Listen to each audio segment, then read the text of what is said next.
Hello, everybody, and welcome to eDIOCRACY, the show in which a bunch of idiots that have no clue what the heck they are doing sit down and save the world. Once again, I am joined by the boys. Heyo. And today, we have a special episode for all of you because today is a bonus episode for the 1-year anniversary of eDIOCRACY. Hell Yeah. Let's go. Yeah, so if you go check back actually on the eDIOCRACY channel, you won't see that episode 1 was posted today. You'll see it later on. But when we originally, for you OGs that know about the channel, when we originally started posting all this stuff back on the Johnny9 channel, the first upload for episode 1 was actually on April 4th, 2022. And so it is going to be 1 whole year when this is posted. We're actually recording this on Sunday, so 2 days prior. But we wanted to kind of stick in the holiday of the April Fools. I've been enjoying a lot of different games such as Rainbow Six Siege and Overwatch, and been a little tempted to look at some others about some of the wacky and funny events that they've been doing to kind of liven up the mood and kind of just give something fresh that you don't really get to see every once in a while. So today, I decided I would do kind of the same. So what we have planned, actually, is, well, lots and lots of chaos. Pretty much, we're going to be having today is going to be a nice session. It's going to be a one-shot adventure in which these guys have brand new characters. They don't really need introductions because you'll probably see the wackiness and all the funness. But today, there are a few things that I haven't even told them. We're going to start off with number 1. What I did tell them is that they should prepare their characters for combat, and they should prepare their characters for wacky roleplay. What I did not tell them is that the length of this session is dependent on their actions. And every single thing you guys do will have an action on your ending. There are multiple endings.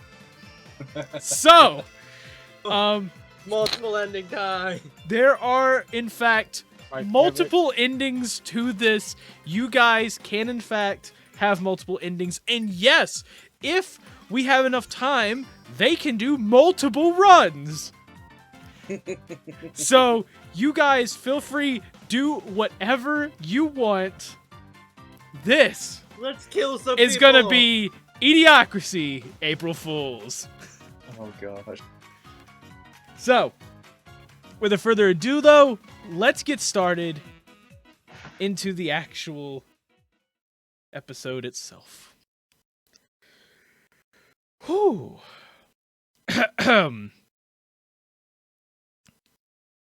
Last time, we left off in the land of Galore.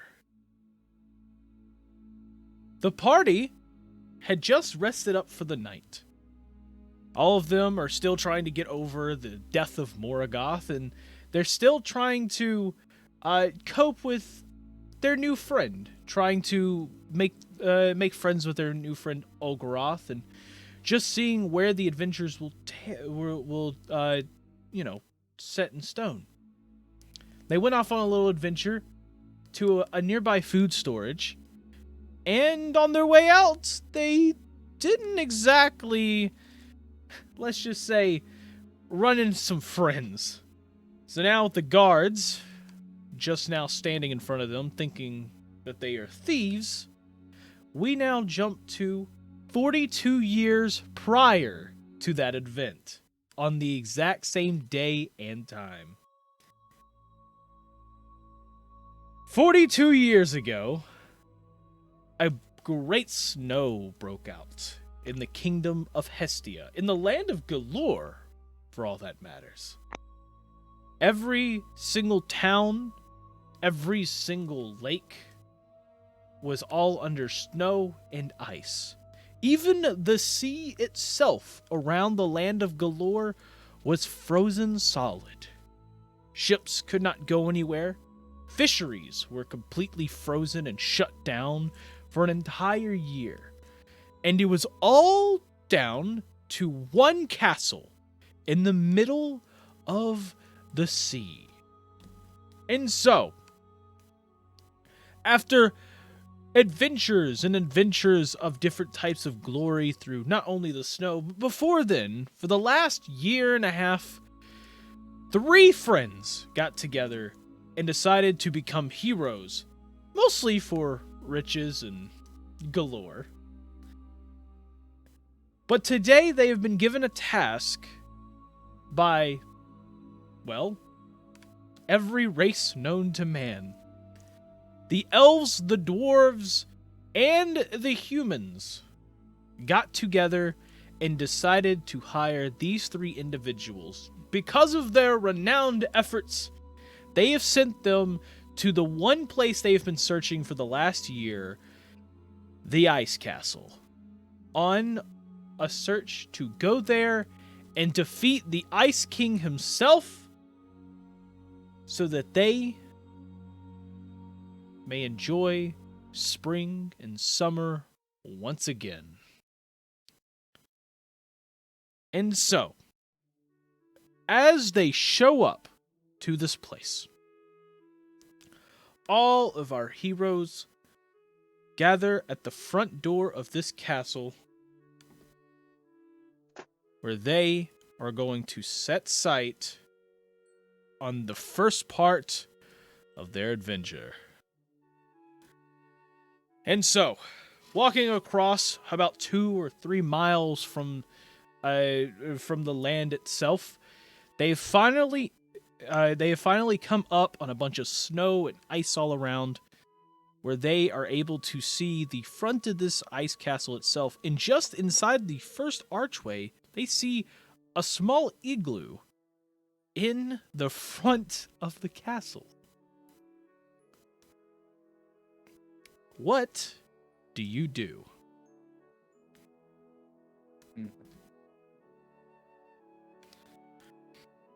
Well, I don't know about you Potatoes two, but I'm here. breathing.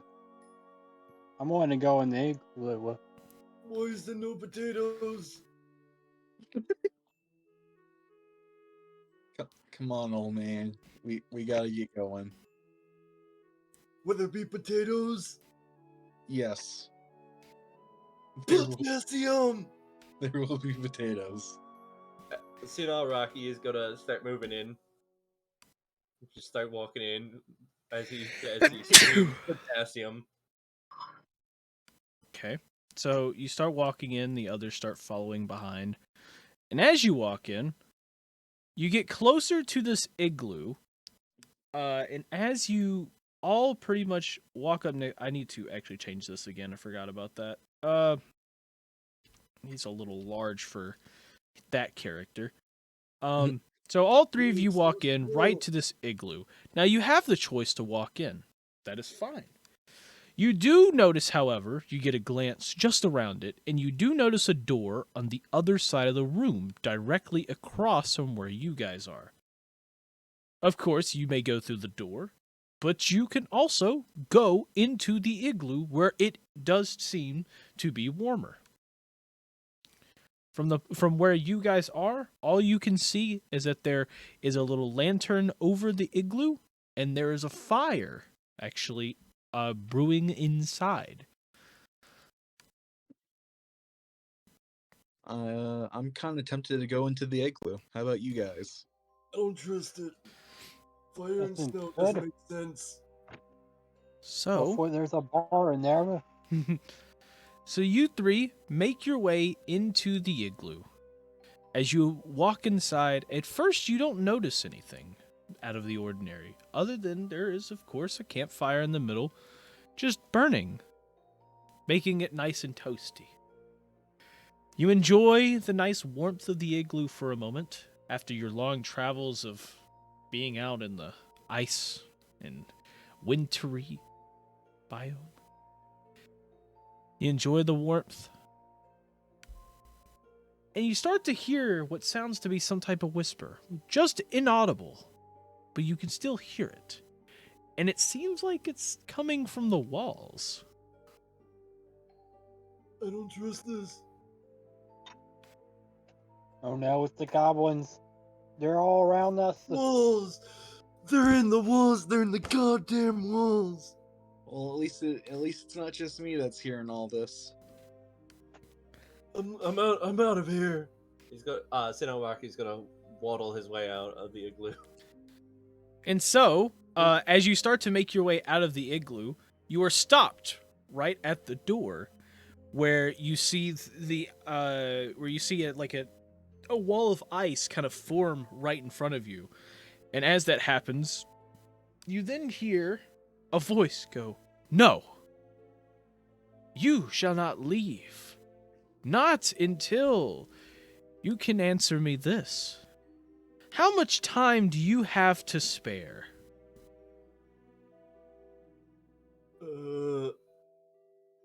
Sinowaki starts counting on his fingers. I'd assume not much. Sinowaki goes over to Henry. Was it? Yeah, it's Henry, right? Yep. Yeah, he goes over to Henry, whispers in his ear, "Do you know the answer? I didn't study for this test." Don't worry, I didn't either. If you need a hint, well, it's pretty simple. The time can be whatever you want, but deciding on how much to spare can be easy as saying 30 minutes or half an hour. The way you state it is how you can is the best way to answer. The amount of time might not be exactly what you're looking for, though.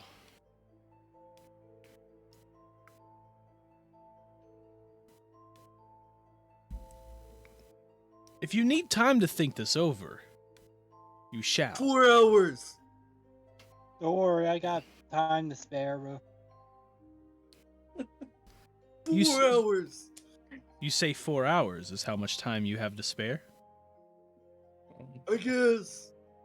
Then 4 hours is how much time you have left in the air. 4 hours is how much time your adventure will hold. And behold, the door opens back into the Great Hall. He goes up back over to Henry. Did I do good? Yes, and you did I'm good. We got not- 4 whole hours, so I'm not sure myself, but at least he got us out of here. Yeah. And he's gonna quickly waddle out of the igloo.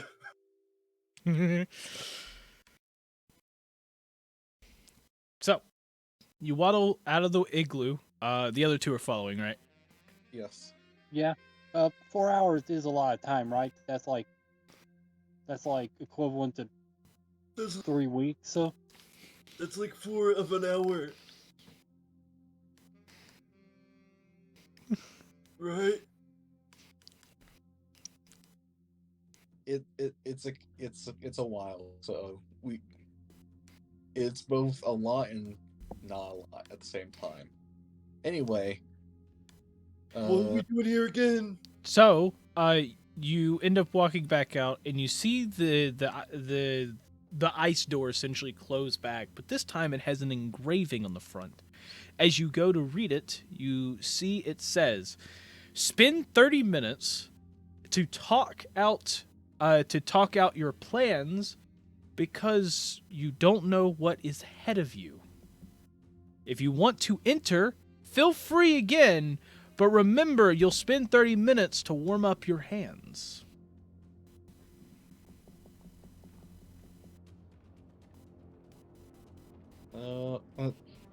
That's funny. I'd like to go and check out the door, or check out behind the igloo. So Henry's gonna start walking behind the igloo. Okay. So, you start walking around the igloo. Is anybody else going to follow him? yeah, I'll follow. I will. Okay, so all three of you walk behind it, and all you see behind this igloo is a door. You don't know where this door leads, but you Can I do in seduce fact the see a door. What? Can I seduce the door? You may. Oh, sweet one. You want to come home with me? I got some good potatoes. Roll me persuasion. Roll me persuasion. That's gonna be a 13.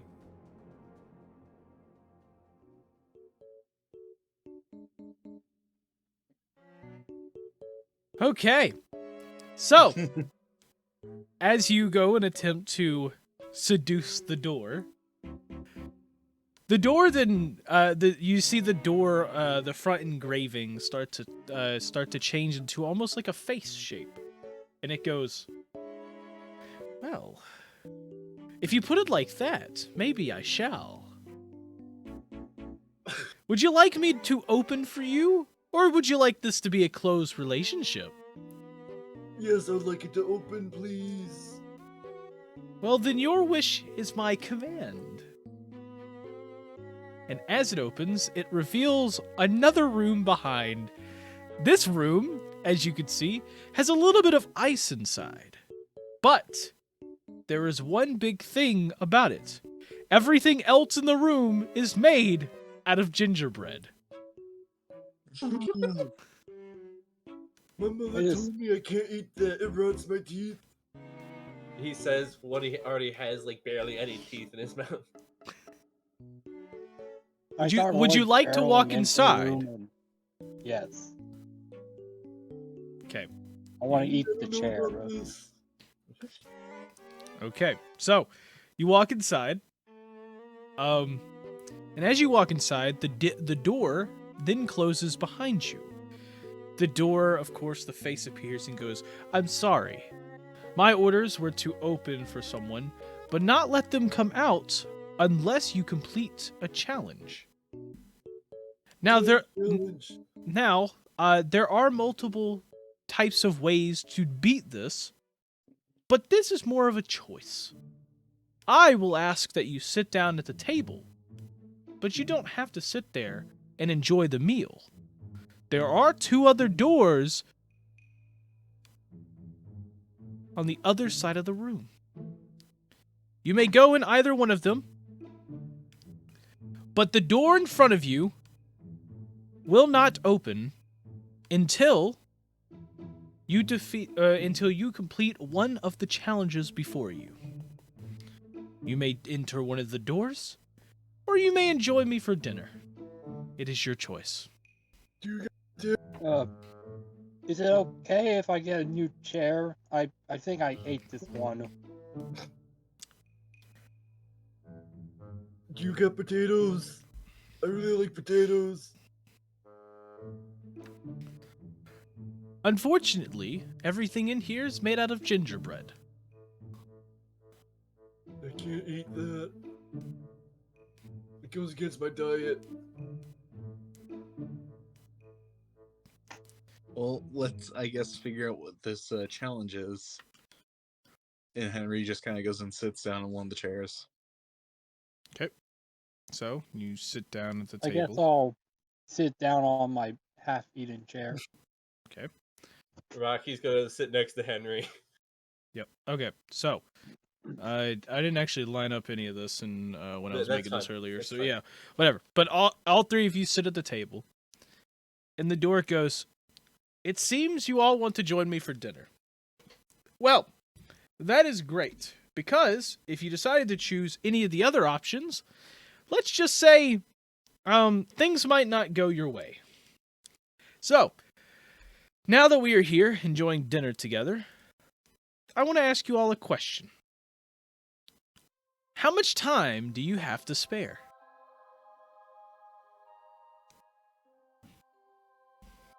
We got asked that earlier. We said 4 hours.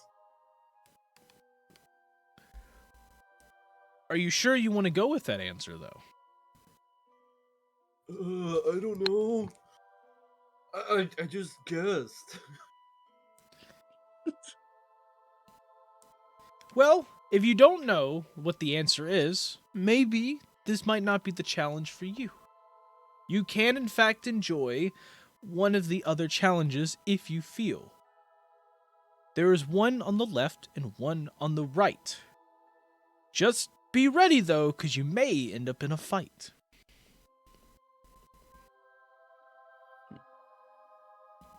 He kind of whispers at Henry again.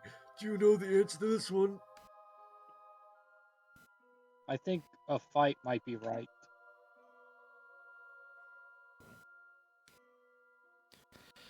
So it is your choice if you would like to stay, but just remember, if you do things my way. Why are you talking in rhymes?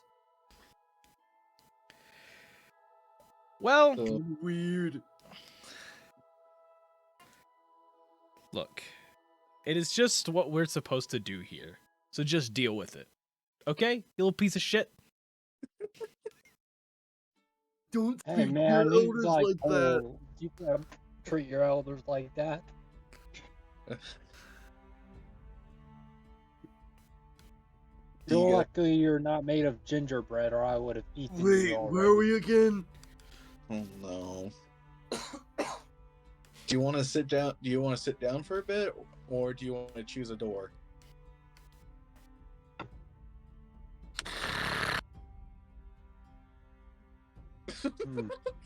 Maybe we should choose the left door. But You want to choose the left door? yeah. Y'all want to go through the left door? I guess we are. Just so you guys know, I'm going to tell you this now. If you go in one of these doors, you cannot come out until you complete the challenge. So think I'm about this ready. carefully. You want to do the left? You want to do the right? Or do you want to just sit at the table? I mean, Sinner Rocky's asleep at the table. Oh no. That's what I did. That noise was it's snoring. Oh, it sounded like you were doing a line. Anyway. No, he fell asleep at the table. It is your choice. Well, you want to do the left door then?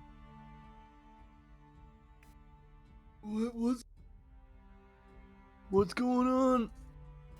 Well, we are trying to look for potatoes, and we think Potatoes? on the left Where? door.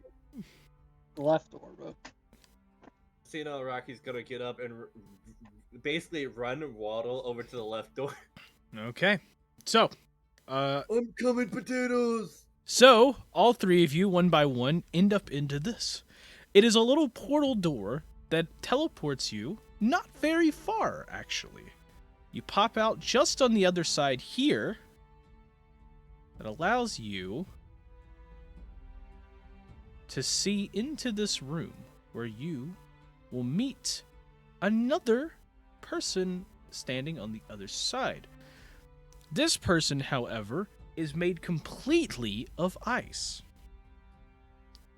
And so, as you stand in front of this ice... Okay, look. The picture's not showing up, so I'm gonna use something that I know works. Here you go. So this person here... I mean, it's blue like ice, so it works. Yeah, it works. So, this person is standing over here. So in front of you, what you can see inside is a person made completely of ice. And the one thing they're doing is just rolling some dice. They look up at you with a smile, and they say, "Oh, we have visitors. That's nice. If you would like to join me for a game, I would love to have the company." I think they're frozen over. They might not all be there. Would you like to join me for a game? It is a quick one. Well, The potatoes? yes, there's... he's throwing potatoes. He's selling potatoes. And Rocky's gonna start wallowing, like slowly wallowing up. So You're selling potatoes. I like potatoes. Unfortunately, I do not have potatoes, but I do know where you could possibly get some if you complete my little Potatoes? game. Yeah, what's your little game? I want my potatoes. So, it's great that you ask. So this is a game about trivia, about questions. Certain questions. I didn't study for this test. Well, Yeah, none you of don't us have. exactly need to study for this one, as these are questions that you may know the answer to. And you then see the ice person kind of turn their head to the side and look at what looks to be a camera sitting over on the side made of completely of ice. And today it is time for us to get ready for eDIOCRACY Anniversary Trivia! As we jump into the round. So all three of you are standing there, and they start pulling out what looks to be some type of cards, and they're like, "Okay, on these cards I have different questions." All three of you are going to be answering different trivia questions. Essentially, what's going to happen? All three of you have 10 lives. Every time you get an answer right, you get 1 point. Every time you get an answer wrong, however, well, you have to roll one of the dice here, and you see that they're all d6. And every time that you roll one of those, every time you get one wrong and you roll, that number is how many lives we take off. If all three of you fail, I kill you all. If you end up succeeding, however, if you end up getting through all of the questions alive, you get to go back to the main room where the door will open. I like my also potatoes. So, hopefully you are ready for the trivia questions. So, of course, the trivia questions are going to be ones that you will end up knowing. Some of them will be related to people who you may or may not know over time. I don't know people. I only know these people. What is eDIOCRACY? What is that strange device on the wall? What's going on? What is going on? And you start to see the ice blocks kind of like form in front of you, and goes, "This is a game show in which you are sitting here gambling with your lives." I only know my nurse. His name's Henry. And then then you see once again the ice person kind of like turns over toward like the fake camera essentially and goes, "And don't worry, viewers at home can play this too. No, seriously, play this at home, viewers, because these characters will not get it." That's a fourth wall break if you couldn't tell that. And so, How much did I drink? oh man. Okay. So, getting us started. So, remember, all three of you have 10 lives. If one of you gets knocked out, you may not answer for the rest of the the competition here. So do we answer these in character, or do we answer these? your choice. Okay. Either ways, you will know. Either ways, if you know the answer, whether it's in character or not, you will tell me the answer. However, you want to answer it, player or character, you use your actual player knowledge. This is where use your actual player knowledge. You're basically, essentially, your characters are mysteriously given this knowledge when the question is asked. If you can think of it, your character just randomly comes up with the answer. It is a very weird conundrum. Remember, this is the fourth wall break challenge. I'm gonna guess. Whatever pops in my head, I'm gonna say. What? Don't worry about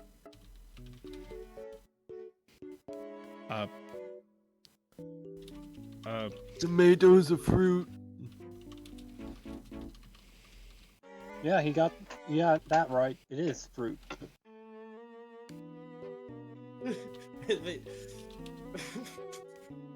Just a complete break.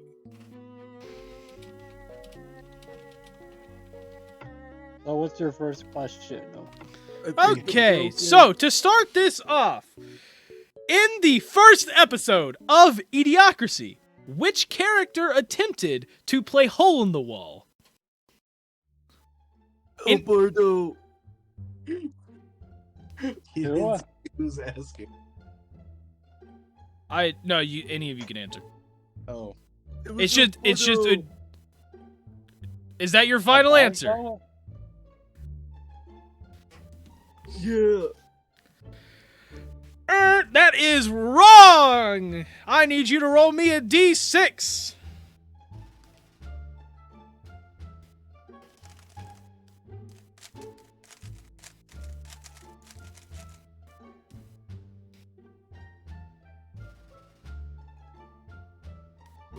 Funny, I got a 6. You got a 6. You have lost 6 of your lives. You are now down to 4. By the way, you guys better be keeping track of this. I actually thought no, yeah, because Alberto stopped. Yeah, Nope. He like randomly. El Bardo did not. El Bardo arrived later on in the bonus episode with Morgoth. The correct the answer Bard. actually is the Bard the third. I think it's the third. Oh. That's right. I knew. It was not in. Yeah, El Bardo arrived later on when Junior joined us as a player for a short time. His first appearance was in fact in the bonus episode with Morgoth. We knew the person, we just couldn't remember the character name. Couldn't remember the character name. Yep. Okay, on to the second question. Out of all of the characters in Idiocracy, which was the first noble you talked to? I want to say Gregory. Because he was at I want to say it's Marquise. What's the question? Out of all of the characters in Idiocracy, which is the first noble that you spoke to? No, Marquise isn't really a noble. I think Vanessa. It's technically Vanessa. technically. I will give you the hint and say no because that is an ex-noble. Yeah. So I don't think I've been that far. I want to say Gregory. If that's the case, then it's got to be Marquise, right? No, because Marquise wasn't stated to be a noble, like stated specifically to be a noble. But Gregory, on the other hand, was stated, oh yes, the noble. Before we got his name revealed, as Gregory the Third.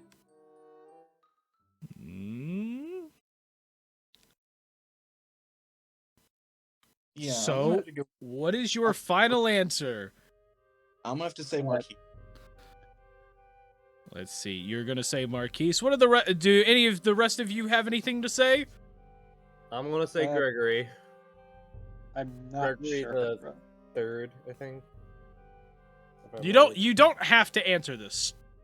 You don't have to answer. So if you don't know, you don't have to. Okay, you can pass. Okay, so the correct answer is Gregory the Third. Damn. Potato. If Marquise is technically not of nobility. He actually was the butler to a renowned inventor, but not nobility. And on top of that, he was actually met a little later on in the same episode, which was episode 2 of Idiocracy. Right? Yes, episode 2 of Idiocracy in the arena. As Vanessa was first entering the arena, she met up with Gregory the Third. I can't believe I actually remembered the third. I rolled a 3. Yep. So you have lost. 3 of your lives. You are now down to 7. And Senile Rocky, you have gained 1 point back. Do I have 5 lives now? Yes. Yeah. And Okay. I guess I still have Potato. 10 lives. Yeah, you're still at 10 lives. Yes.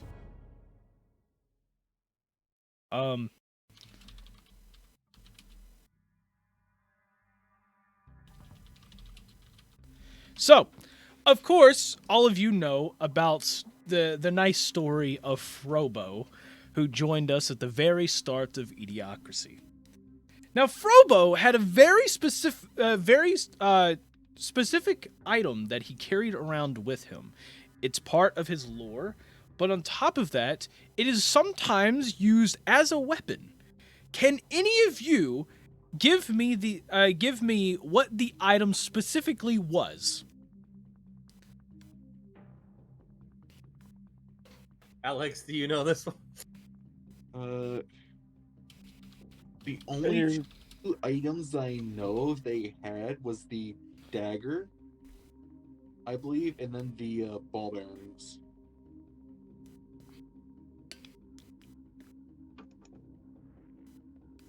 Just What like was the the only question again? So, of course, all of you know Frobo. There was one thing that he always carried with him wherever he went. This item is a signature item that he always had, and he used it in multiple types of situations. And but he always would come back to this very specific item no matter what situation he was in, and it's actually the reason that kept him going throughout the series. It's What the crowbar. is this? Well, what is this item? Yeah, Above it's the crowbar. or the Is it the- smoke pipe or whatever Is it was it called. the crowbar? So all 3 of you are answering crowbar? It's either the crowbar Yeah. The smoke pipe, I think. I think it was. crowbar. Yeah, it's either the crowbar or it's the smoke pipe. They said that he used it as a weapon too, didn't they? Well, he had magic that he could use with the smoke pipe. I did state it was multiple types of situations. I did not state specifically it was combat. So, Yeah. no, I'm not saying it's not combat. This thing could have been used in combat. I'm just saying multiple types of situations. This thing has been used. See, because I remember a whole bunch of like jokes about him using the crowbar.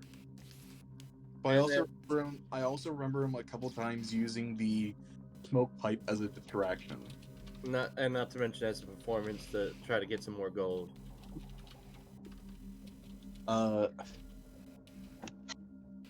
Gosh.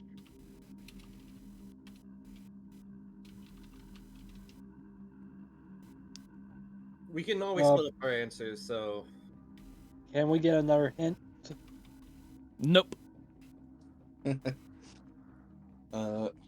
One of you has to answer. One of you has to confirm your answer. The rest of you may pass. I guess you want to take turns then, because if so, Okay. it's yeah. Ryla. Waffles. Is it the smoke pipe? Is that your final answer? Is it my final answer? I don't know. You tell me. We'll say yes because you still got all your 10 lives.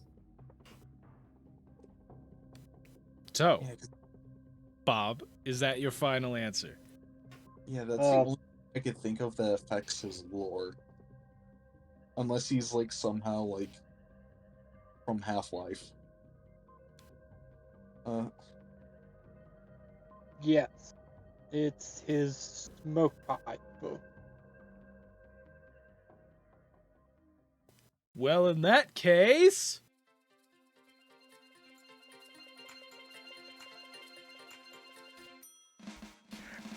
You are wrong! The actual signature item that he always carried around with him, and the reason that he kept going forward in his lore, was Frobo's steak knife. What? He had a Steak knife? And a steak knife? He had a steak knife. So, this was something that was very lightly touched up in why I brought this question up in the first place. Yes, so the lore behind it, he did in fact, I'm not sure if he explained the lore itself in an episode, but I do remember him explaining it to us in the session 0. Now, the steak knife did appear sometime. It appeared sometime. I don't remember exactly what episode, but it did appear in the show, and that is why I brought this up. So, the steak knife itself, the whole purpose of it is that, his uncle, he hates his uncle and everything, and, I think his uncle... You know what? Actually, I don't remember it too much. The purpose of it, though, is that he hates his uncle, and he's trying to kill his uncle using the same steak knife that I believe his uncle used to kill his father. Yeah, actually, I don't really remember the lore behind Frobo that much, but I know that a steak knife is the only reason that he keeps going. He even has a moment... He even has a moment with the steak knife that he plans on stabbing somebody with it during combat. He actually pulls it out at some point and goes, "Hey, I pull out my steak knife," and I think he tries to go do it maybe in the arena. But yes, he does in fact. That was like the driving factor for Frobo. I did not remember that. Yes, it was so lightly touched. It's a small detail that I had to pull up here. It's a very small detail.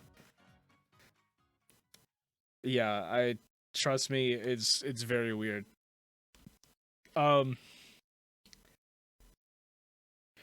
Okay, so the next question though, first off, actually, wait a minute. Bob, did you roll your dice? Did you roll the d6? I need you to roll me d6.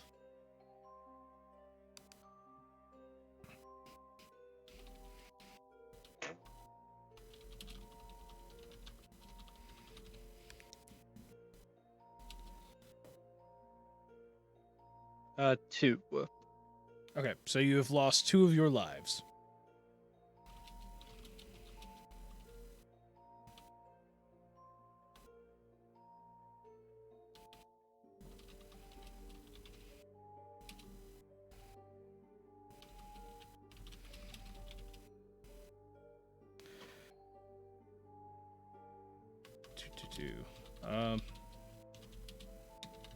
Questions are there, by the way? Or we don't know? You do not know. That's what's going to make this fun.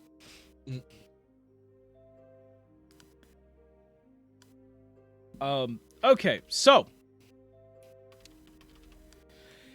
in the episode in which Caden passed away, all of you ended up going to a circus. Oh, God. When you went to the circus, the sign stated a very specific name. Who was the owner of this circus? You have 60 seconds to tell me the answer. I don't remember. My brain wants to come up with I Bob, but I don't know know that's either. wrong. I want to say it started with like a B. Could it actually have been Bob?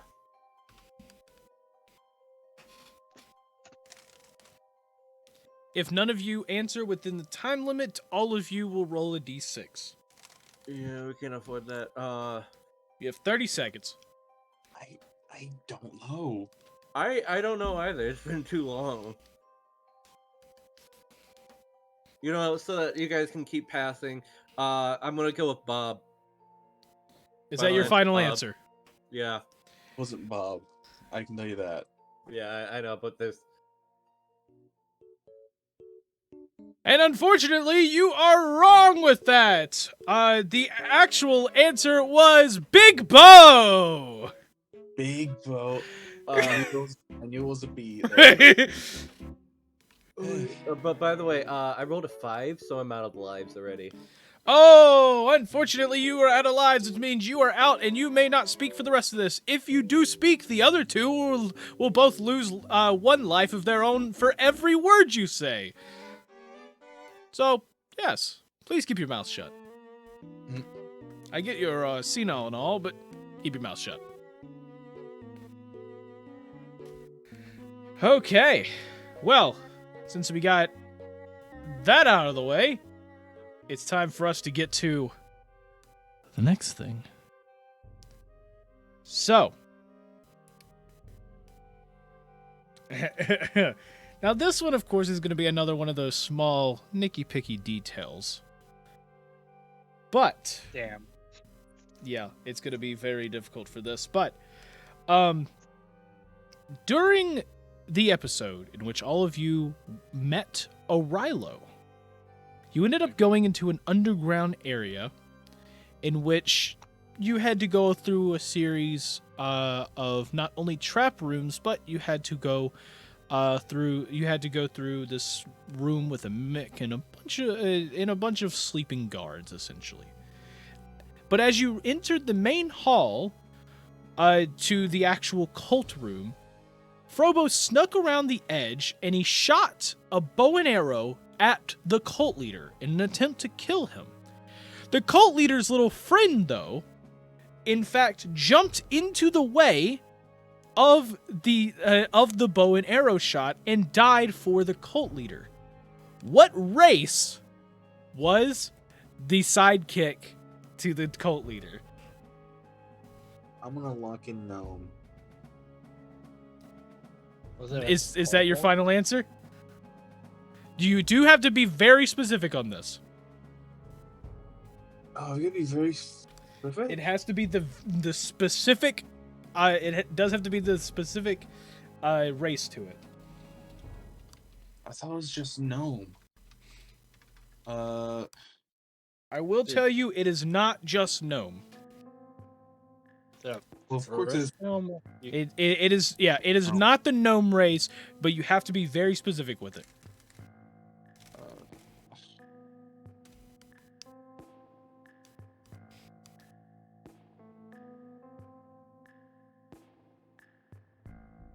You think it's a rock gnome?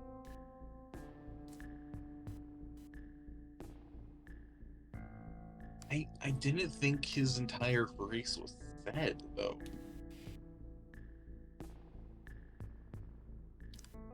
The sidekick was the only one in the room to be of this race. Yeah. And if I'm correct, it is the only... No, actually it's not. It's not the only time I've used this. So it's definitely not Hobbit. Definitely not a goblin. Probably a kobold. No, it wasn't kobold. So is it a forest gnome? Do you think?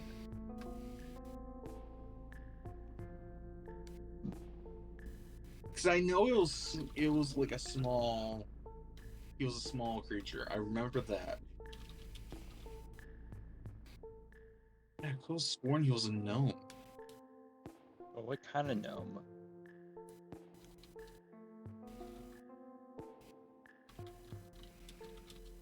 I almost want to say he was a deep gnome.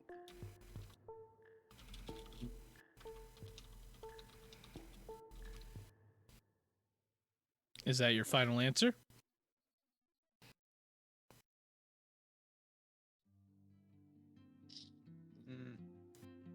I don't think it's a deep gnome. Yeah, I'll say that deep gnome's my final answer. Deep Gnome's your final answer? Yeah. In that case, you are right! The sidekick, in fact, Yeah. was a deep gnome. See, I knew he was. Okay, cool. So, I get a point for. So I get up to 8 now. I'm back up to 8. Yes, because you were 7 before, so yeah, you'd get a +1.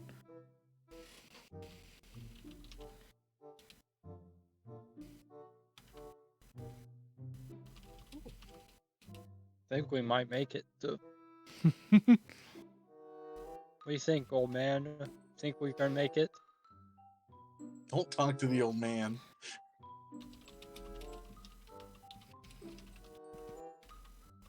Anyway. I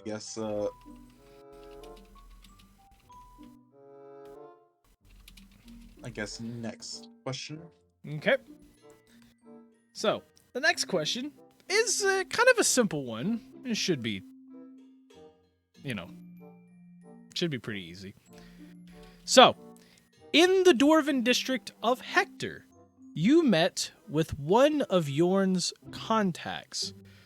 What was the name of this contact? Can you be specific on the contact? You do have to give me the name of the contact. Oh gosh, this was down in the Dwarf City. Yep. And it's Crazy Dave. Is that your final answer? It's Crazy Dave, Johnny. Is that your final answer? Yes. It is, in fact, Crazy Dave! I remember the whole. And you went from like halfway kind of doing it to just kind of like starting to like slowly just go into gibberish. Yeah, I'm just trying.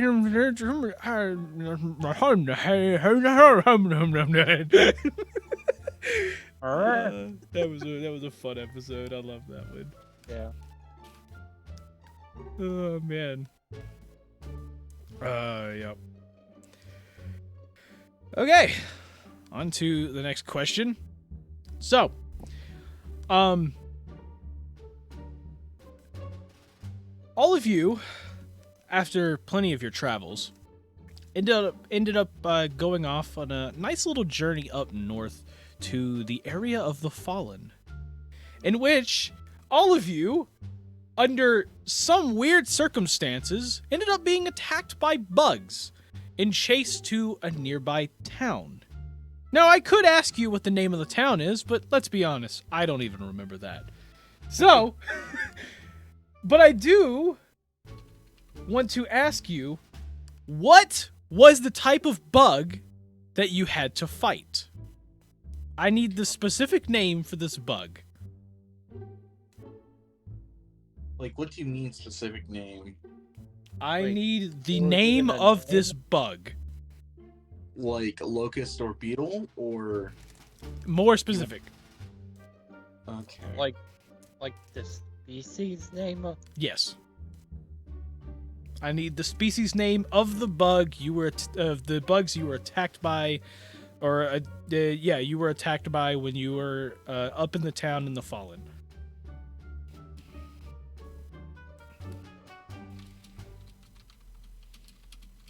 Oh gosh.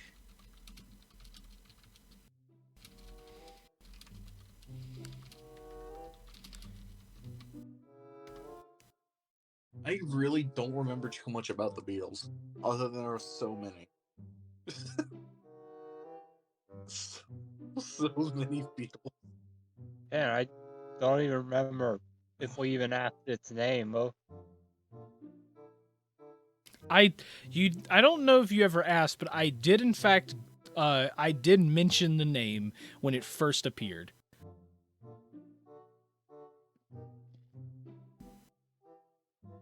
Yeah, I don't remember.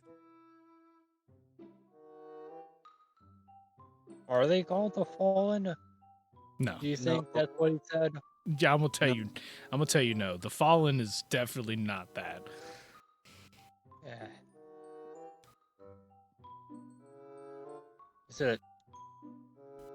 Is it the stag beetle? Is that what he said? Whatever. Is that your final answer? No, I.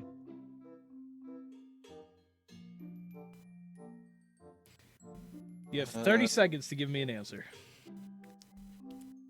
I don't remember, so.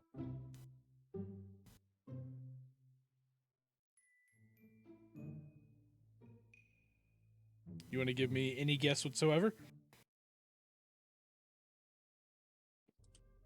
Awful. What'd you say you won? I said stag beetle, but I don't think it's even close to the answer. Yeah, I don't think it is either. But What does a stag beetle look like? What does a stag beetle look like? Oh god.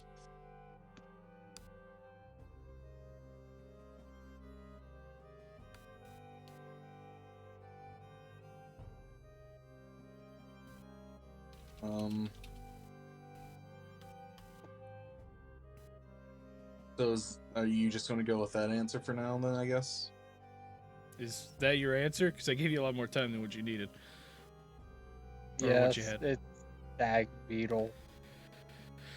Unfortunately, you are wrong! The actual answer to that is the giant fire beetle.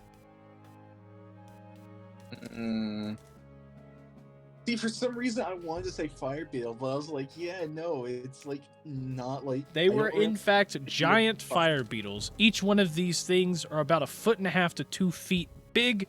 And I first mentioned the name of this thing when all of you decided to pull up the little dresser that you saw a little bit of a glow under, and this fire beetle popped up. When you were surrounded, you, of course, defeated the ones around you and then ran away as more came to try to attack you again. Yep, that's another 6 health gone. How much do you have left? I have 2. Oh, this is going to be fun. Well, then let's move on to our next question. So,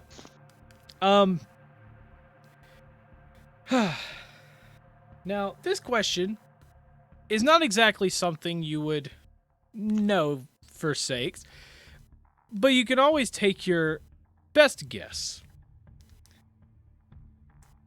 Remember, this entire thing is meant to be done with multiple runs. Depending on what you do during each run depends on how it may or may not end. This question is for the first room of the ice castle. When you was met in the igloo by a mysterious voice. The mysterious voice was part of the snow itself. And being a very snowful person, he of course has a name. What is this snow person's name?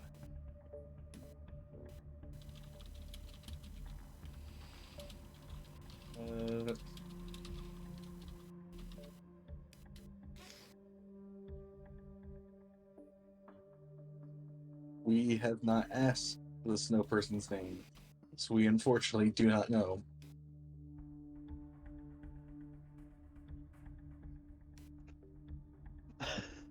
So do you give up, or would you like to give it a nice hearty try? Can we get a hint as to what the name is, or no? They are made out of snow. That is about all I can give you.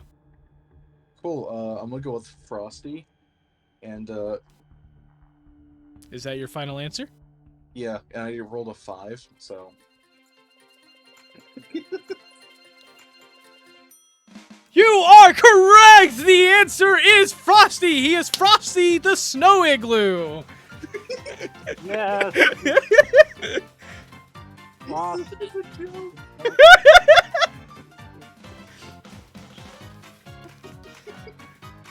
Yes, I did in fact name him Frosty. You're welcome.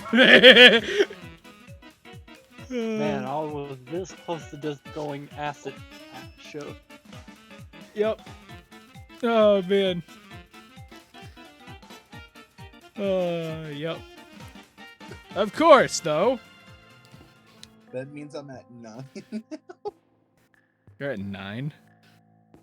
I think so. Yeah, because I only lost 3 and I got 2 correct, so yeah. Okay.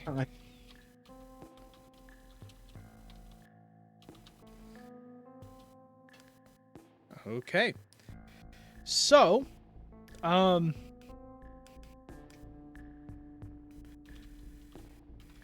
your next question has something to do with the Hector Library. In the Hector Library, there was one very specific person. This was in fact a girl. Roughly, all of your ages essentially. This girl knew Yorn and made friends with Vanessa. What was this girl's name?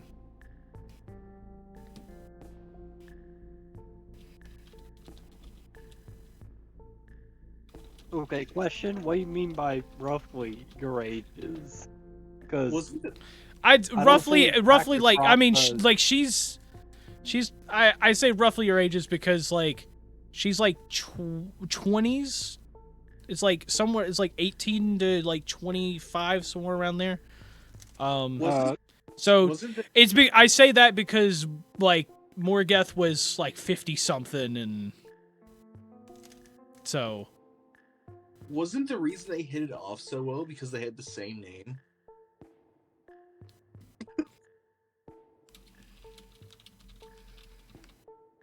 Wasn't her So, name? I maybe not. Depends. was it Caroline? Is that your final answer? No. I'm gonna have to go with Vanessa because I vaguely remember Vanessa like hitting off well with her because they had the same name. Well, Okay. So is Vanessa your final answer? Yes. Well, unfortunately, you are correct. Her name is, in fact, Vanessa. And yes, they did hit it off pretty well because they ended up having the same name. Yeah, because it was like for some reason the first thing that came to me was Catherine for some reason. But then I was like, no, they hit it off so well because they had like a reason to do that. And I was like, oh wait, yeah, there was that. The whole Vanessa being Vanessa joke. Yep. That we did.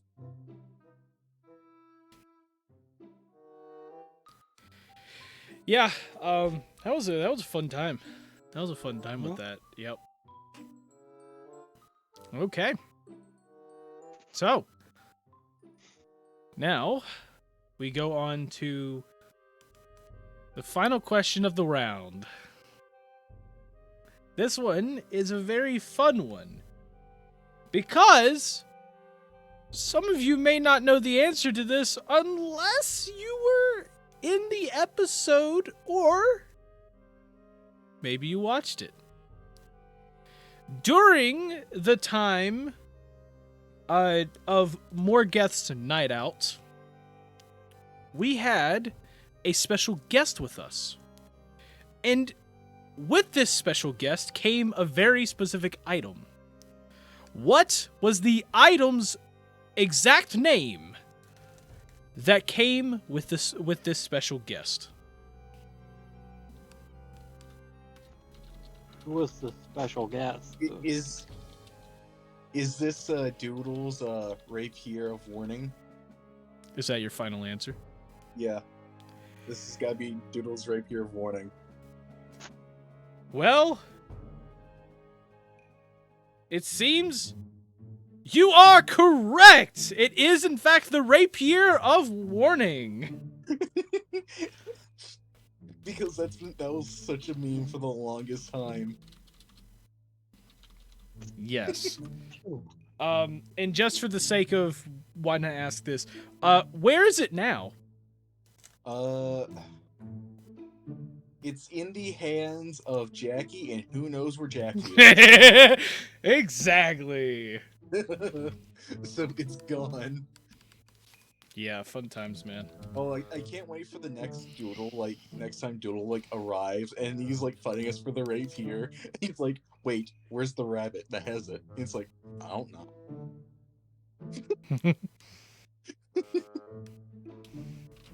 I can't wait for that.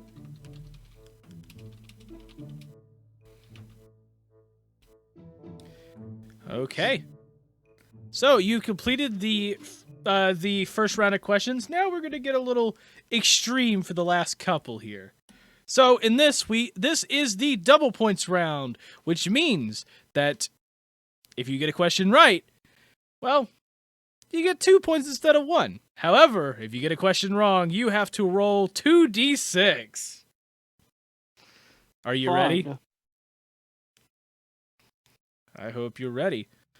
So, for this first one, in the last episode of eDIOCRACY, all of you Okay. had to fight a bunch of rat swarms. Oh man, the rats. At some point, I was asked how many rats are in each swarm. How many were there in total in each swarm? Each swarm, I think, was. Wait, it's either 32 or 36.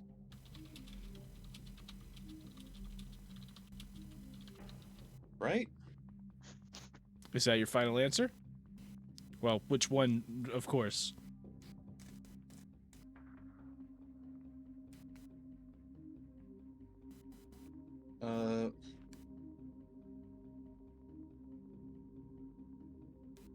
I think.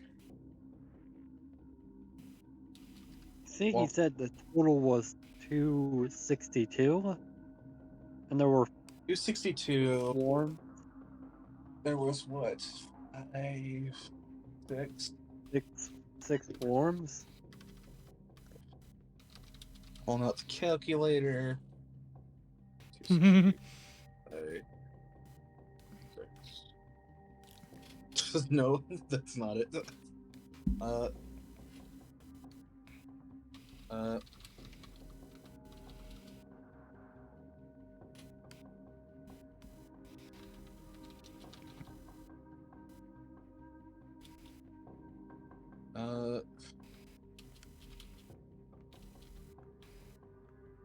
No, because I remember it was like a.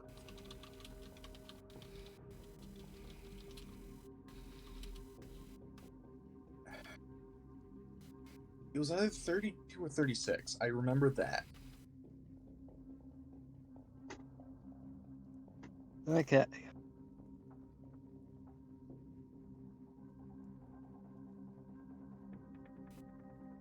I'm gonna give you 30 seconds to answer this. I'm gonna go with 32. Is that your final answer?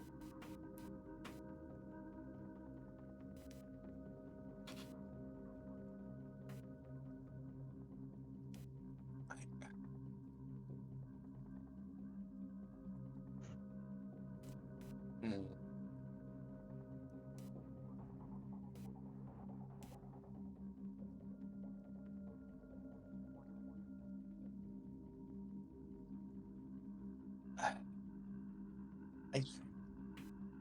I'm gonna have to say yes, 32. In that case, you are incorrect. The actual total of it was 36 per swarm. I knew. I was like 32 or 36. Each swarm, in fact, had 36 hit points, which I put 1 rat per hit point. Oh gosh, that's 9. I rolled 9. Oh, that is unfortunate. So that means you lose all of your lives, right? Nope, I have. Oh. Oh I've yeah, done- you didn't lose any before, did you? No, I lost 3, and I got 3 correct. So no. Okay, No, I okay. won. So you're at 1. Nice. Well, dang.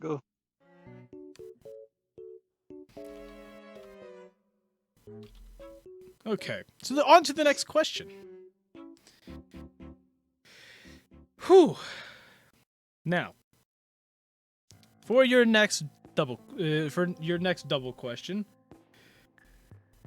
in your fights with Doodle, You've, of course, fought him multiple times, and you've Yeah. enjoyed your fights. One of them lasted a pretty long time, if I remember correctly. But that's not what I'm going to ask you. I'm going to ask you this. With you fighting Doodle over and over, you ended up fighting him in the basement of a random house in the middle of nowhere, shooting out a huge beam of light that you could assume was trying to summon a dragon. Mm-hmm. Which episode number did this happen?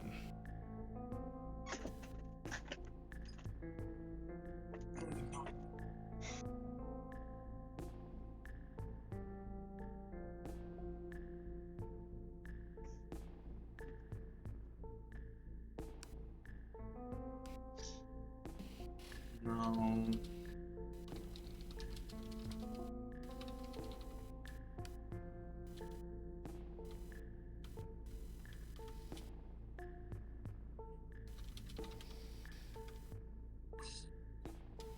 It's like 30 something, I want to say.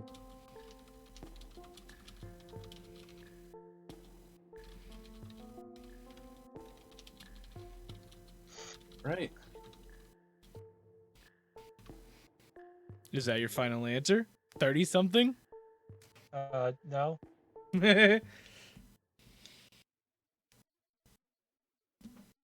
Right. You'll have 30 seconds.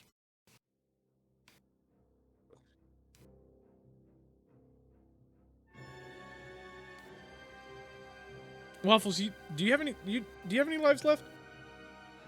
Yes, I have exactly 2 lives. Oh yeah, okay. he is 2, I have 1. You and I. And I don't think So any of the 30 episodes had the thing. I think it was before the arena. Maybe episode somewhere between episode 28 or 29. okay. I will give you one hint. There is a running joke of how often guest stars arrive on the channel before Jafar appeared last time.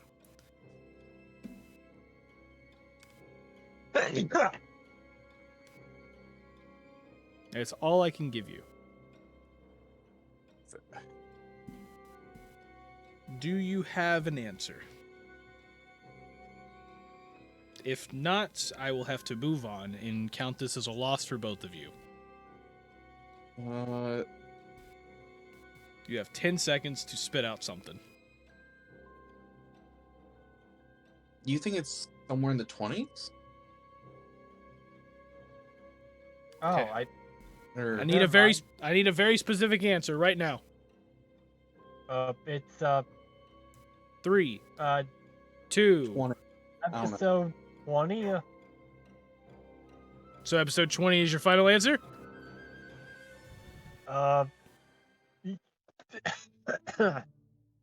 Yes. Yeah. You are correct! Episode 20 is in fact the episode where you fought Doodle in the basement with the huge ass beam in the sky. Oh man. Did you like search that up on the channel?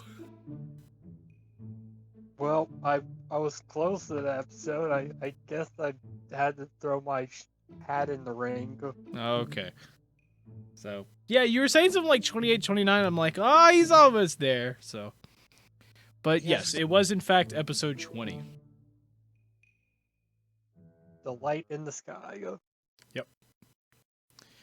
So, and also the hint is we had a running joke of a guest star every like 10 episodes because I think episode 30 we brought Jafar in.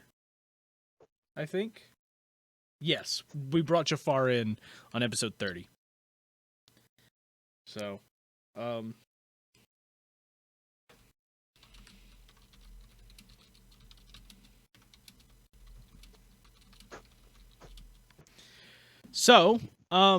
for this next one, I'm gonna give kind of a, I'm gonna give a little bit of a, I guess, a bone thrown your way. for this fun part here. So we went through a couple episodes of eDIOCRACY before I sat down and got you guys to record voice lines to make an intro. Well, this specific question can have two answers. You only need one of them, but if you get both of the answers correct, then you will get double the points rewarded to you. The first intro in which it actually debuted in an episode itself. What number episode was that?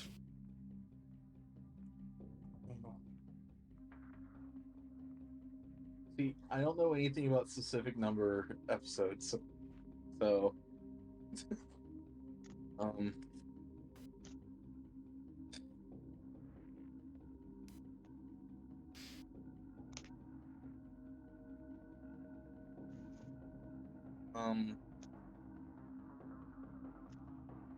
There was a very specific episode in which it debuted. The second part of the question, though, while you're thinking of that, I, of course, at some point remade the intro. If you can give me the, if you can instead give me the number to the episode in which I remade it and remastered it, you can also give me that.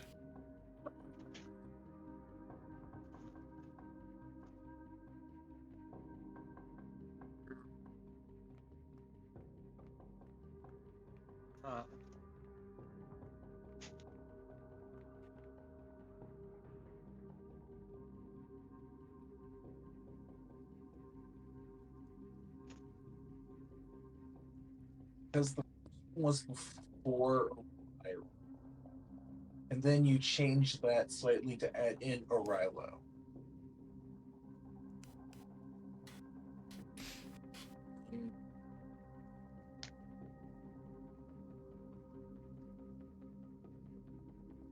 Yep, I'm talking about the remaster where, which was the last intro we had, where it had like Jackie also involved. As in, well, I actually would that be technically? Yeah, that's like the full remaster is when I added Jackie. Like that's when I started adding all the special effects and everything.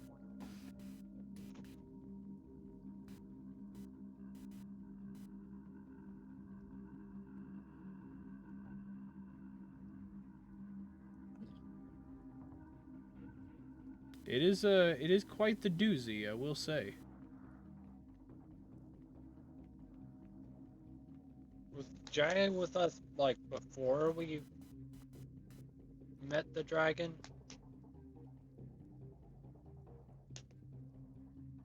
I'm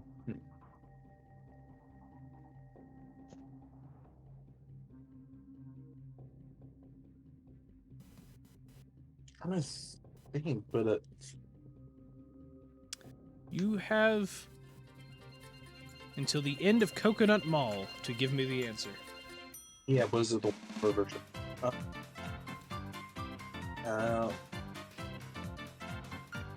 So what's the What? what's the question again? The question. When I first created the intro to eDIOCRACY, what is the exact number episode in which I introduced it inside of the episode?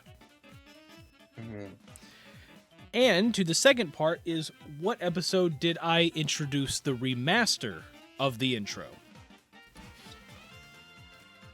Around or Waffles, do you remember what episode you came in on? Was it episode 7?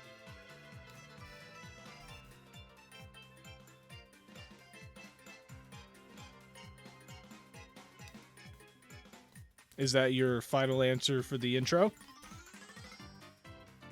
I'm not sure. You know, I'm gonna have to go and say Episode 5.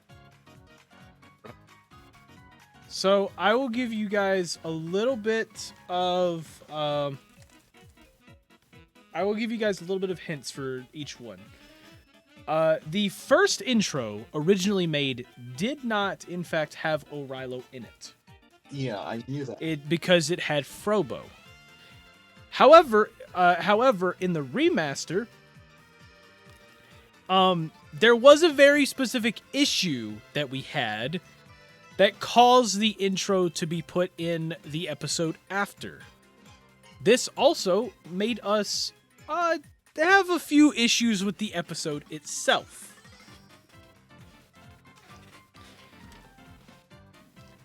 What episode numbers are these? Just so you know, you only have about 10 seconds left because the song's about to end. I'm gonna go and say episode 5 for first one. You are saying episode 5? Is that your final answer? I guess. Let's see. Episode 5. Is that the correct answer? I'm actually going to check because I didn't check this one. Now that I think about it. Okay. So the answer is incorrect. The first episode in which had an intro for the channel actually was episode 6. Yeah, the episode 5 was the Rise of Dragon Fist. Yes, that was the Rise of Dragon Fist. In episode 6, I created the intro, and I had the intro created and everything. Episode 5 was when I started getting voice lines from you guys. But in episode 6, I had it made. And in episode 7, that is when I kind of edited it a bit to add waffles flying around the screen constantly. And then after that, we just kind of had it there for a while. So, however, for the remaster, do you have any guess on that?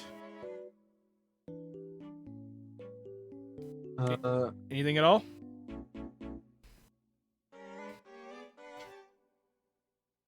Five, 4, 3, 2, 1. Yeah, I got nothing.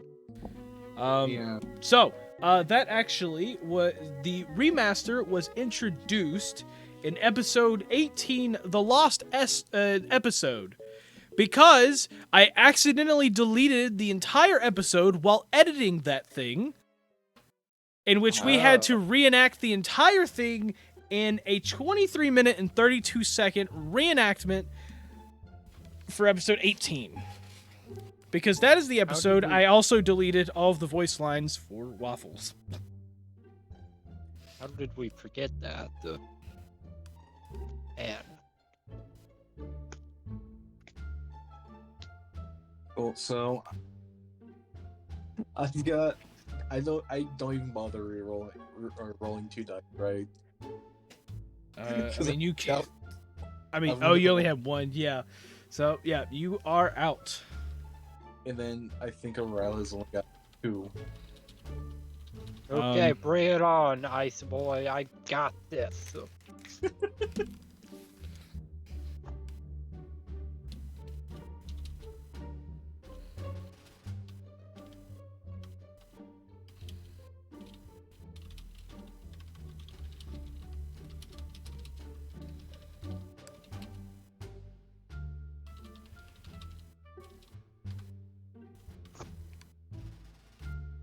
Sorry. Okay. So, of course, both of you have been eliminated. However, because I'm feeling a little fruitful and everything, I'm going to give all of you one last chance because I'm having a little bit of fun with this. And also because we don't exactly have that much left. So, any of you can, in fact, answer this at any time. However, when you give me your answer, you may not speak until you give the answer. You will have 60 seconds to give this answer, and if whoever gets it first gets to jump in back for the final question. If none of you can give me an answer within the 60 seconds, or if the person who guesses is incorrect, you all fail, and I kill you all. So, this question, this is question number 14. So, when we created the name of eDIOCRACY, how did you spell the first name creation? Damn. We created a name of eDIOCRACY at the very beginning, right before we changed it to its former name. This happens in episode 1. How did I first spell it? Didn't you spell it with an I? But then you found out that like there's a movie called like Idiocracy. I need you to spell it out.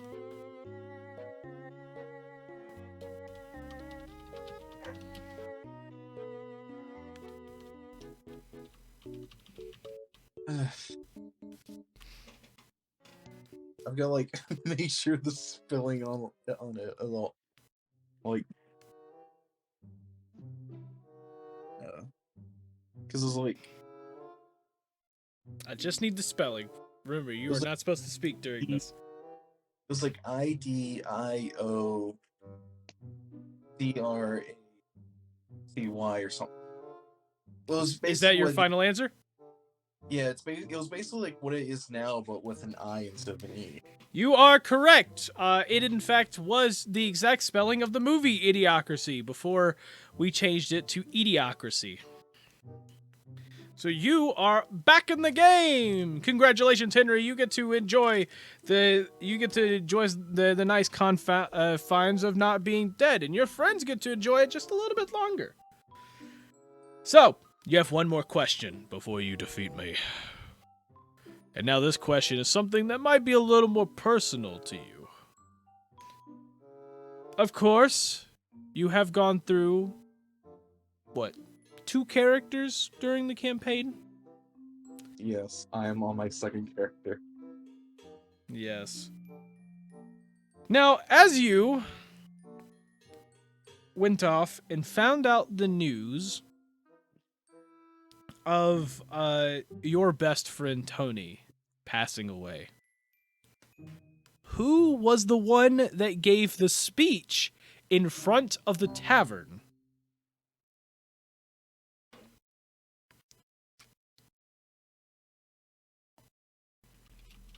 Huh? When you learned about Tony's death, somebody had a speech about Tony on the stage inside of the tavern. Who was the person that did this?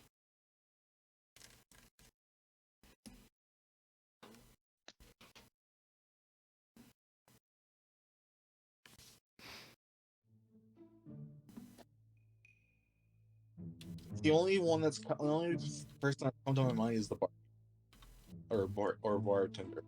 However you do that. Is that your final answer?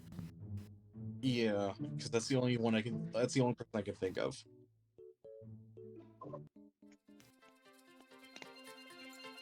Well, in that case, you are correct, and you have completed the challenge of trivia. It was, in fact, the barkeep that time that had he gave the speech. Now, just for a little bit of shits and giggles here, who was the one that gave the speech when Tony died at the funeral?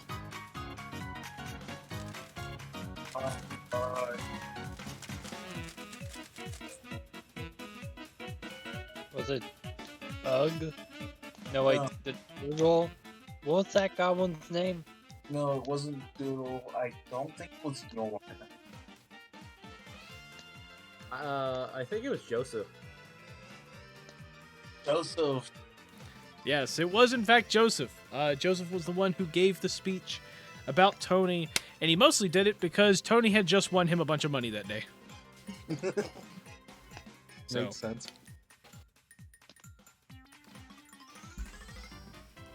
oh It man. was like a shining star, burnt out.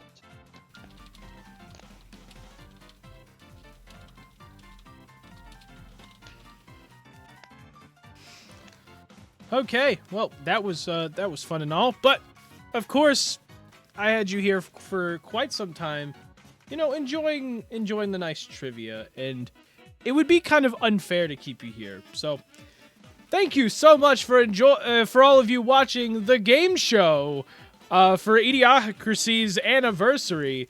It is time for us to, well, kind of get to a few other things, involving these three. So, thank you for completing my challenge. Hopefully all three of you had an amazing time. Did you enjoy They're it? like yeah. They're like a refreshment stand somewhere. Potatoes. If you would like refreshments, it is in the previous room. Just go through the portal door right behind you, and once you go through that, you will return back to the other room. Nice. I start just, I guess, waddling like that. Waddle. Yeah. Potatoes. So, Potassium. I assume you all go back to the previous room. Yeah. So, as you return to the room, you do see that the table is full of food and drinks. Nice. And as you kind of come up and start looking and look around the table and seeing the food and drinks and everything, the door, you are greeted by the door, who goes, "Well, I see you've completed one of the challenges. It seems you went with the trivia challenge. Now, it is that can in fact be a difficult one, but it seems you all did pretty well. It's a good thing you actually paid attention every now and then. Maybe someone's impressed with how much you remember. But Sorry, I Potatoes on the wasn't paying table now. but you can enjoy yourself some nice refreshments and drinks. If you would like to go and see the other challenge, you may. But after you are finished, let me know and I will open the door for you. If we go see the other challenge, are we able to just dip out, or do we have to complete it? Unfortunately, once you walk through the door, you do have to complete it in order to leave. And it's the fight one, right? It may not be. You said something about a fight. I don't know about you guys, but I don't want to fight someone just yet. Unless they're keeping me from my potatoes. I think they are coming for your potatoes. Well, it is And your hearing- choice. And hearing that, he starts slowly wandering over to the right door. Anyone can stop him if they want.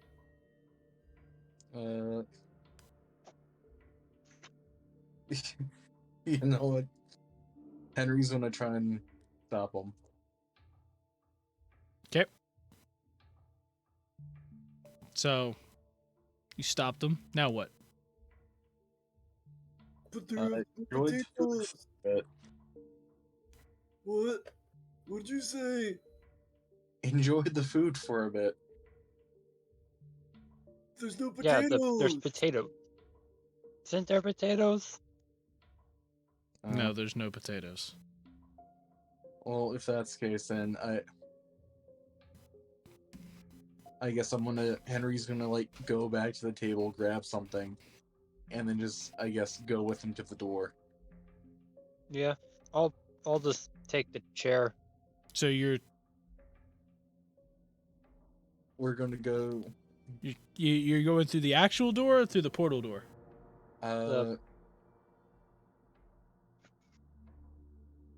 Which door do you guys want to go through? I guess we can go on the right door.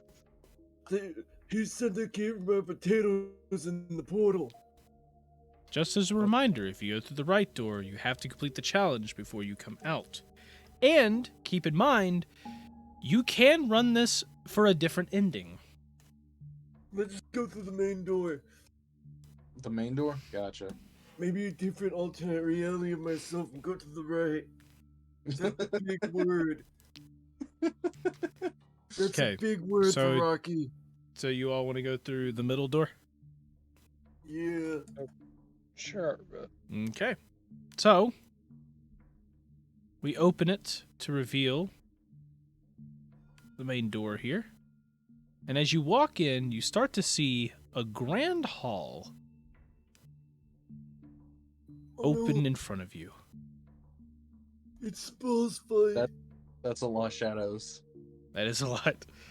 So It's a you boss make your fight. way up, and you end up making your way up, and you eventually make it up to this table. And as you come up to this I table, thought that was a fountain.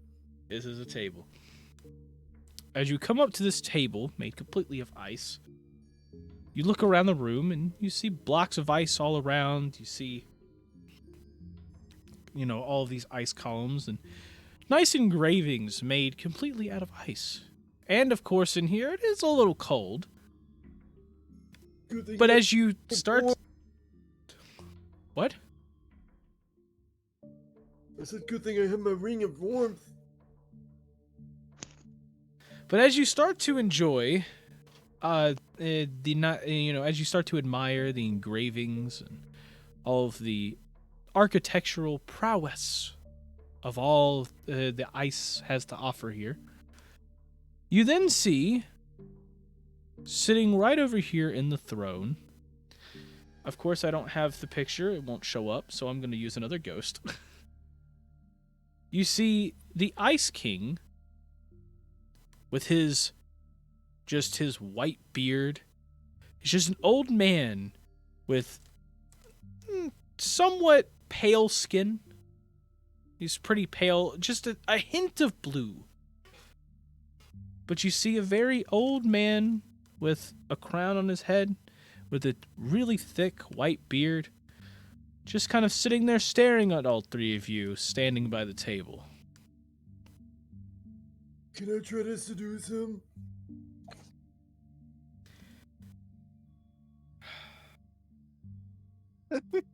Roll me persuasion. I'm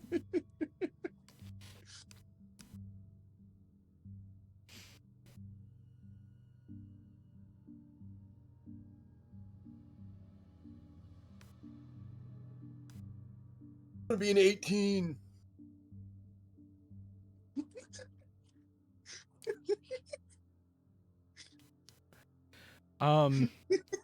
So, explain to me a bit. How do you attempt to seduce him? Hello, Ice King. Nice place you have. But I see you're missing potatoes, and I'd love to bring you some. Do you want to have dinner, but with potatoes? The good potassium. He kind of looks at you You can eat- strangely. He stands up and he goes, We can even eat them cold. I like you. I like you. It's nice to see friends. It's nice to see friends show up every now and then. It's been a while since we've had visitors. Hello. Of course, you already know who I am. I am, in fact, the Ice King. And I like the cut of your jib here. So I know why you're here. You want me to You stop. know why we're here? I don't. I So- gotta get drugged along. So you have no clue why you're here at all? Personally, no. They might. Okay, what about you two? Please don't tell me you're random wanderers that just showed up here, because that would be very awkward. I took the liberty of hiding this in the middle of nowhere so that people wouldn't randomly find me. Yeah, that would be awkward, but no. It's as cold as this cold is, we kinda need it to stop being cold everywhere. Yeah. I see, I see. Well, I did come here from some ice, so my bar is out of it. Well, your friend here, I kind of like him a bit. So, since you are friends of his, I will indulge all of you in a nice little tale. So, as you were going through this, did you find anything that was particularly weird about the place? You know, potato. No, I do not have potatoes. Potatoes don't exactly grow in ice.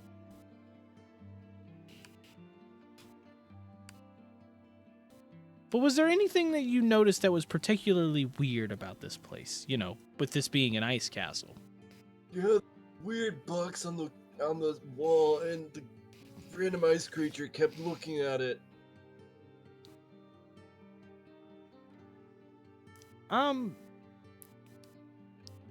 I mean, out of a lot of things, I don't think that was the weird part. Did any of the others, ones that haven't lost their minds, did you find anything weird about this place? Maybe Yeah, a you have particular area or anything like that? I like the door.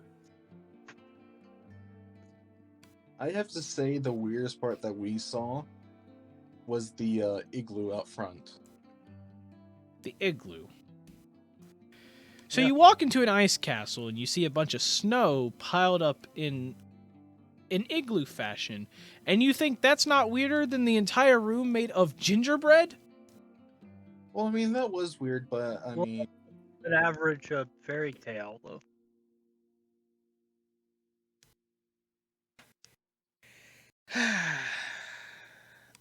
Of course. Of course. Nah, it's...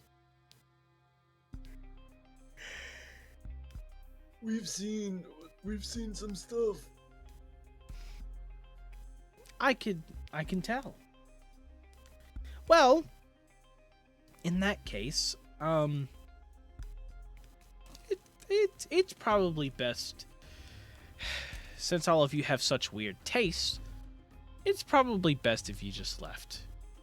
Considering, out of everything, you thought the weirdest part was an igloo or an ice box?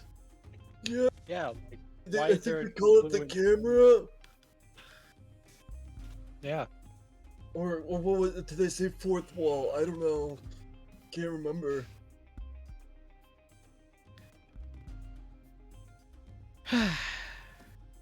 Look. I'm not entirely sure who you people are. But I'm not this, sure either. But this is very strange. I'm going to ask you all to leave now. So you gonna stop the cold? Uh, are you gonna give me some ice? what reason do I have to stop the cold? So you can grow potatoes. But I do not want potatoes. But potatoes are good. It does not matter. I do not want potatoes. I don't even eat food. Then you're missing out. No, I just don't eat food. I don't need to eat food, so there's nothing to miss out on. What? You don't want to eat fried potatoes, mashed potatoes? No, boiled it's got potatoes? nothing to do with potatoes. It just... I think this man hates potatoes. Potato. Can you stop mentioning potatoes? You know they're very good at potassium. Look, if you're just gonna sit here and talk about potatoes, I'm gonna ask you to leave.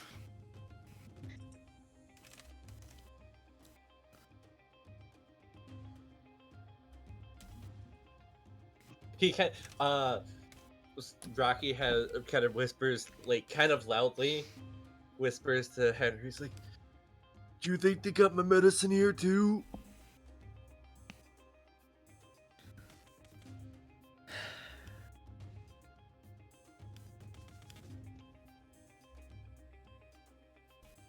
Oh,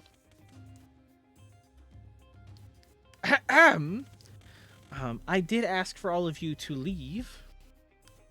I'm trying to be polite about this. So you're Well, saying you... Uh, Okay. I think he might be hiding something. And what would I be hiding? A whole lot of potatoes. So I don't have potatoes! Why would I have potatoes? Who Okay. wouldn't want potatoes? So Rocky's gonna. I call him Sir Rocky. See now Rocky's gonna start like making his way out of the room. It's just like, okay. Let's go Wait. find potatoes. But he's hiding your potatoes. I don't I- see... There's no other doors in this room. Well, Of course, it's always behind that throne. no. This is just a wall. The rest are windows. You can see outside. Likely story. Look, do you not know how to get out of this place? It's through the door behind you. You know the one down here?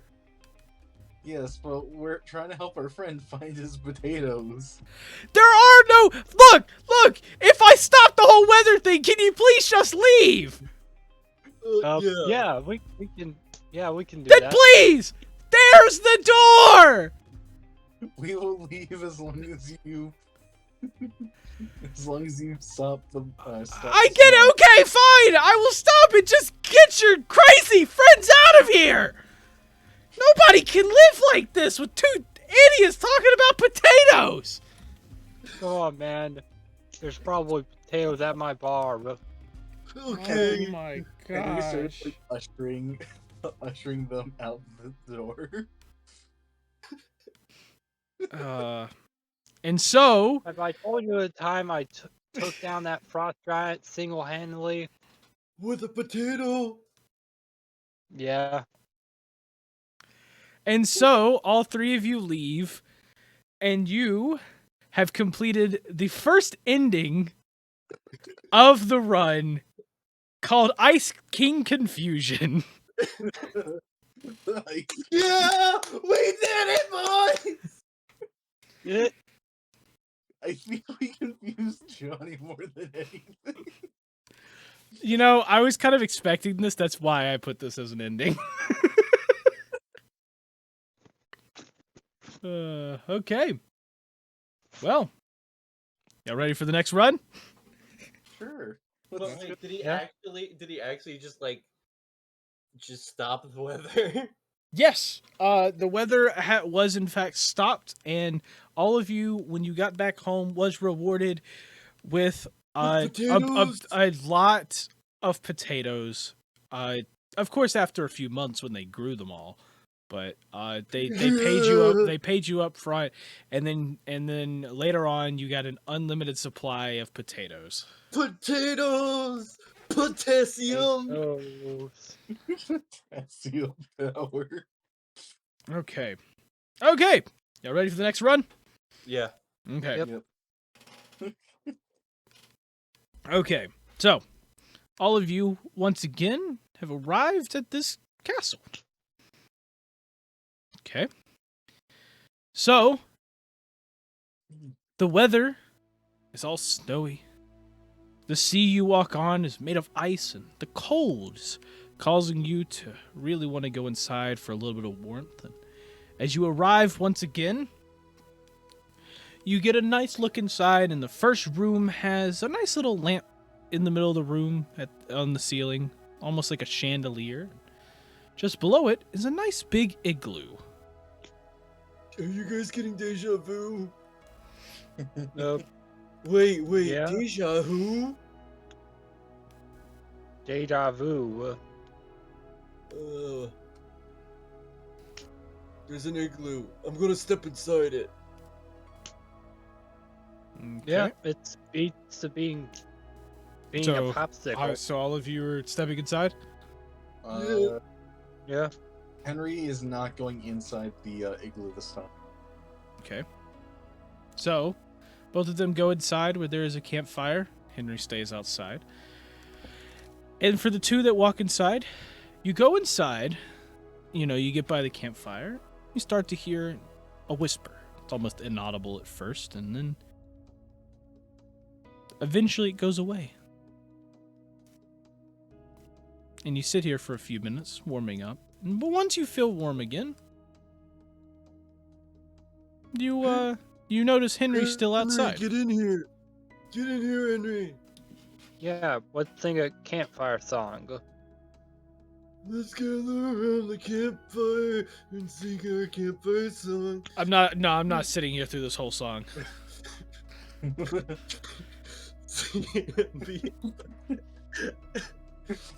Henry, get in here. I forgot the lyrics. Yeah, you guys can have fun with that.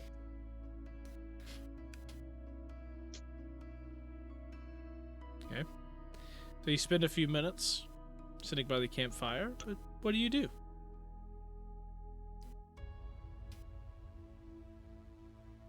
I say I'll start taking a nap. Okay, you gonna take a nap? Yep. That weird whisper was pretty weird. Yeah. Rocky's also going to take a nap. Oh no.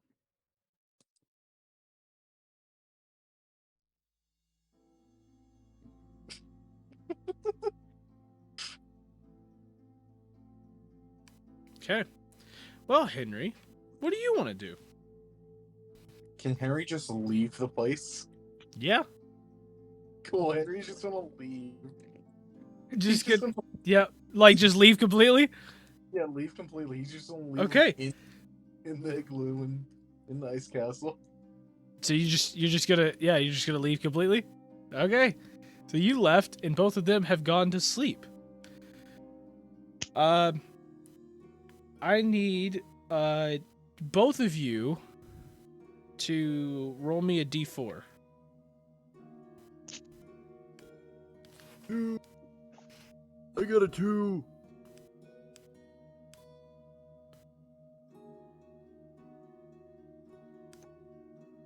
Waffles.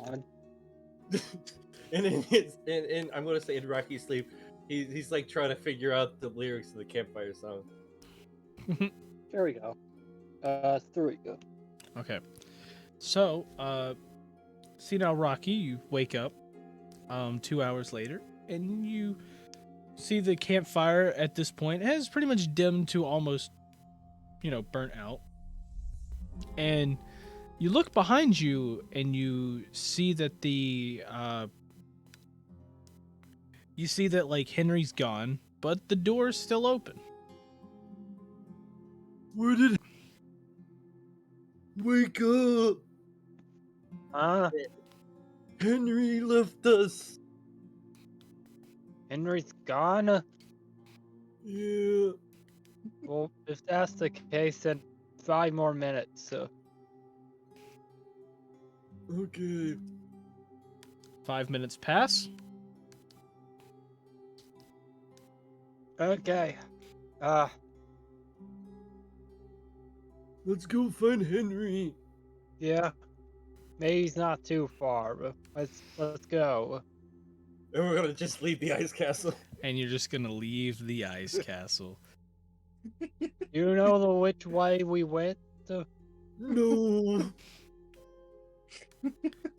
And that is the abandonment mission ending.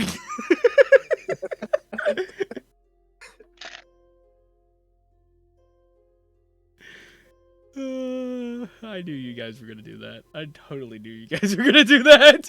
Yeah, Rocky forgot the mission already. When they get So- there, he's going to forget the mission no matter what. Yeah. Okay. Here we go. On to run number 3. Please don't just repeat everything all over again. Let's just get going. So we can do more runs. I'm repeating as much as I need to. And you're gonna sit here and deal with it. It's not my fault you just Okay. walked out. Okay. So, once again, you show up at the ice castle. It's nice and cold outside. And with your mission coming to deal with the whole weather issue, You've arrived here, and once you got here, you realize it's really cold outside, a lot colder than the travel's getting here. And it kind of invites you inside, where you could see just through the archway is a nice little chandelier hanging above an igloo in the main hall.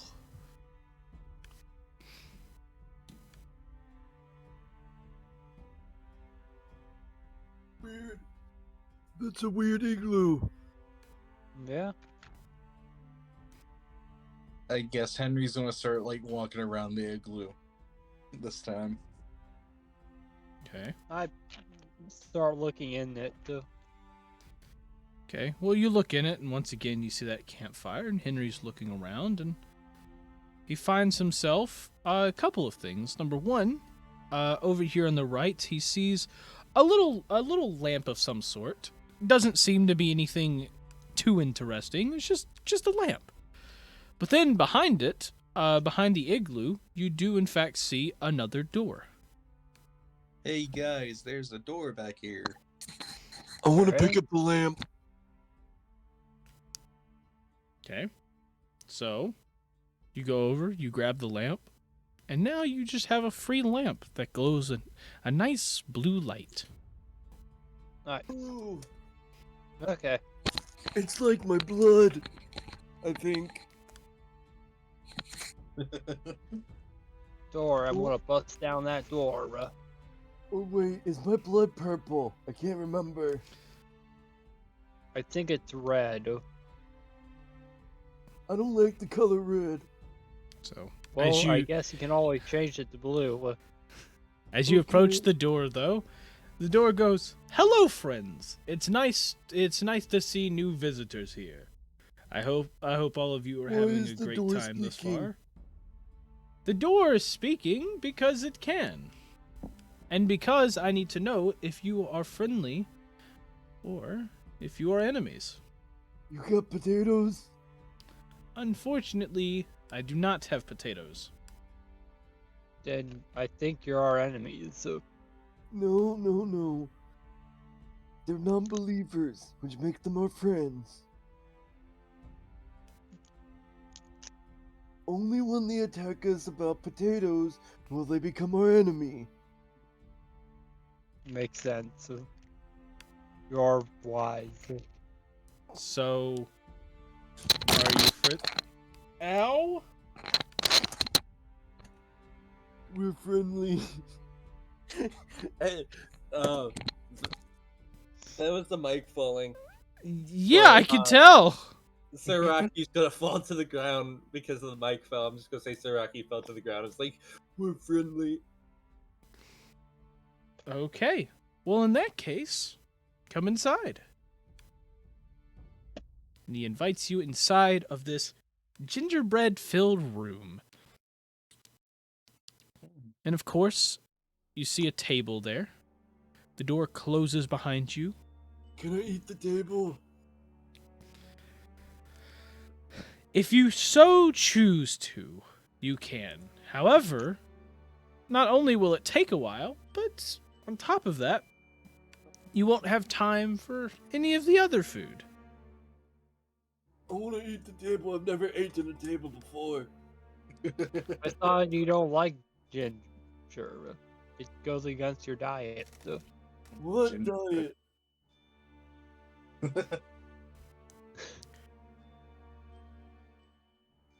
Well, in front of you is, of course, the table. You may sit at the table for a while, or you can go through one of the two side doors. But the middle door will not open until you have completed, which I need to reclose that. Whoops. The middle door will not open, though, until you have completed one of the three challenges. I'm gonna start eating the table now.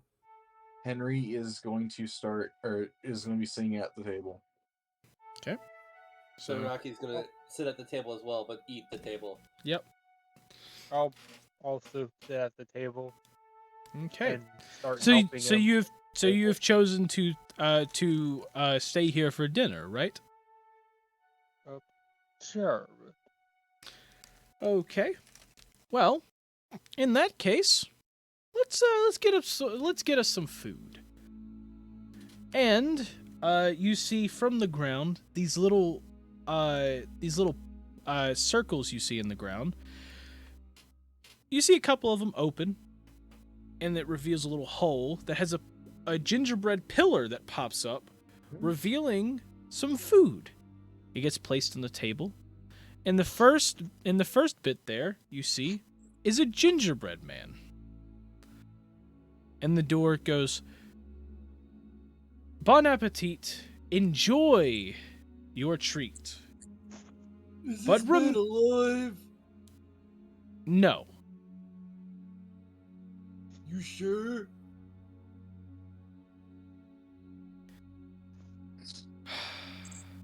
For the 800th time, let me finish my rhyme, or you will die. Bon appetit.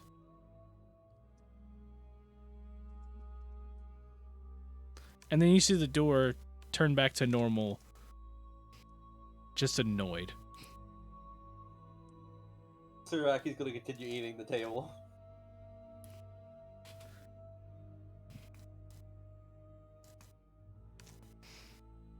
Okay. So you just eat the table. Anything else? Anybody else want to do anything? I believe Bob is helping me eat the table. Yeah. Is the gingerbread like bringing something to the table? What's the gingerbread got? Gingerbread man got. It's just a gingerbread. No, man. it's just no. He said he was The alive. food is literally a gingerbread man, Oh, cool. and it's on your plates right now. Henry is gonna like start nibbling on the gingerbread man. Okay. Specifically, where do you start on the gingerbread man? Boys. He's gonna start nibbling on the feet. On the feet. Okay. So, as you start to nibble on the feet, you look over to your friend, Bob, who has, in fact, lost his feet. I'm glad I didn't say head. So you go straight for the head? No, I said I'm glad I didn't. Oh.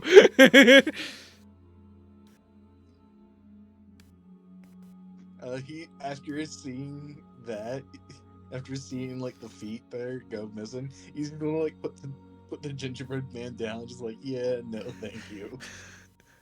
What's wrong? Like, you stop nibbling the feet. That's like your favorite part, too. Yeah, and unfortunately, it's you might just want to look down. What happened to my feet? Did you eat them? I think we're all connected to the gingerbread men. I take a bite out of one of the hands of my gingerbread. Which one specifically? The left hand. So, as you go and bite off the left hand, you then see your good friend Rocky has lost his left hand. What's going on? You've lost your left hand. Good thing I'm a righty. I bite the right hand of. And now he doesn't have any hands. Well, I guess he's not that handy anymore. I'm gonna bite the head off. You're gonna bite the head off of yours? Yeah. And so you bite the head off. And immediately, you see Henry fall over and die. I'm gonna eat the whole gingerbread man now. And Oh, no. and one by one, every piece of Henry disappears. And then I'm gonna go over to Bob's gingerbread man and eat that. Which part are you starting with? The head. As soon as you take a bite of the head, Just you fall over and die. What? Well, this was a pleasant evening, Dora. I think I would like to go home now. Unfortunately, you are not allowed to go until you complete one of the 3 challenges. You stayed here for dinner a bit, but you haven't finished all of it.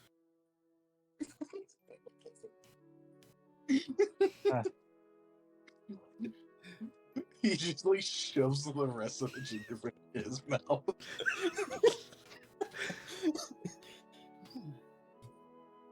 So what do you do? Well, I guess I take the Birdman's feet and I see if I can attach it on my own feet. Oh no, the Birdman's feet's gone. It disappeared. You ate it all. And besides, there is no Birdman. Or wait, no, Advark ate all of it, right? Right. Yeah, he ate all of it. There's literally nothing left.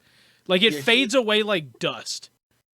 He ate all of the halflings or the. So all you got left is your like your gingerbread without a head and without hands, and then the other gingerbread.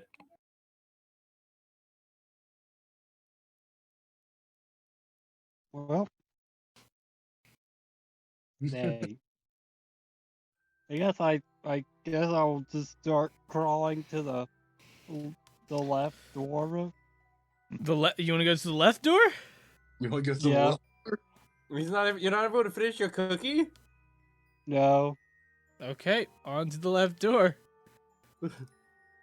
And so you go through the left portal door and pop up in the next room. And as soon as you walk inside, you're met with an Iceman. And this Iceman goes, "Hey, how are you? I'm good. I see I have a visitor. Would you like to join me in a nice little game?" What kind of game? This game is a nice little game of trivia. Yes, and you see the box over to the side that looks like a camera. And he goes, "Yes, we are here to play a nice game of trivia. The rules are pretty simple. I ask you a bunch of questions. You start with 10 lives. Every time you get a question right, you will get 1 point back. And every time you get one wrong, you have to roll one of these great dice. And of course, it is a d6. And you have to take that many that you rolled off of your life counter. If you go to 0, you die. If you are able to stay alive through all of the questions, then you can leave this room and go back to the previous one. What do you say? Want to play a game? It's not really like you have a choice anyways. Sure, I'll gladly play this game. Okay, that's the right spirit. I'm assuming we can't say anything of the dead. You're dead. Yeah. Yep. Okay, so starting this off in the first question. In the first episode of eDIOCRACY, which character attempted to play hole in the wall?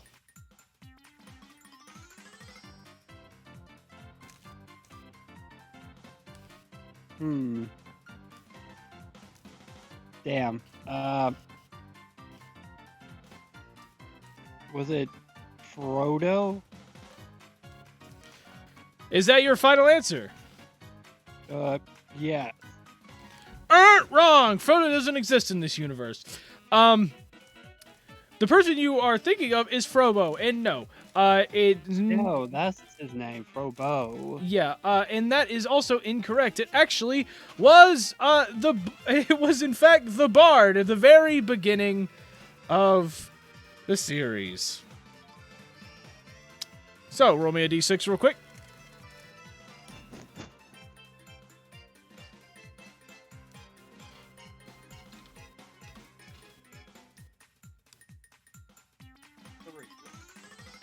Okay, you are down to 7 lives. Here we go. On to the second question. So, in Idiocracy, you've spoken to a bunch of people. Who is the first noble that the party spoke to? Dang. I'm really hoping you were paying attention earlier because you weren't here for this.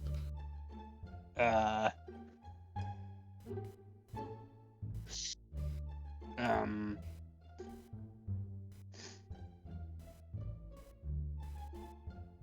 Is it,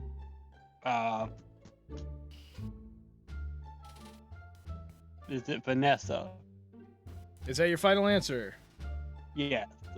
That is incorrect. It actually was Gregory the Third. Vanessa is considered an ex-noble. So, unfortunately, that is incorrect. Please roll me a d6.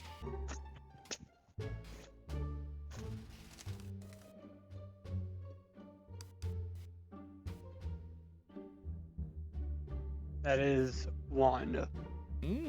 Okay, you have 6 lives left. On to the third question. Let's see here. The third question. So, during the start of Idiocracy, we had our good friend Frobo. Frobo always carried around a very specific item with him that is part of his character's lore. It was mentioned a few times, and he has used it in a few situations. What is this specific item? Ah, dang it. Is it a... It's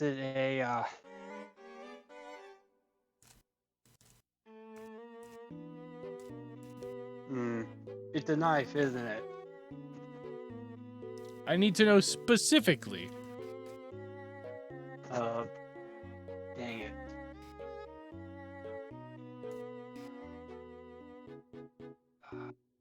Dang, I can't remember what kind of knife it'd be. It can't be a fillet knife.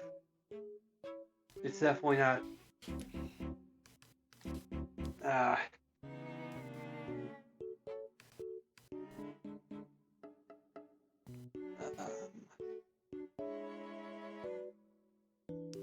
You have 30 seconds.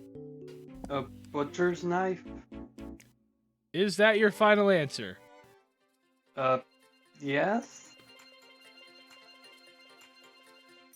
That is incorrect! Unfortunately, it was a steak knife.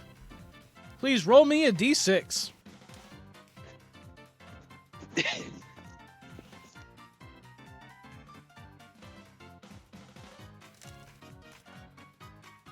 Yep, that is it. That's 6. Ooh, that is unfortunate. Well, I cast Fireball. And as you cast Fireball, you end up being the final one in the party to perish on this great adventure.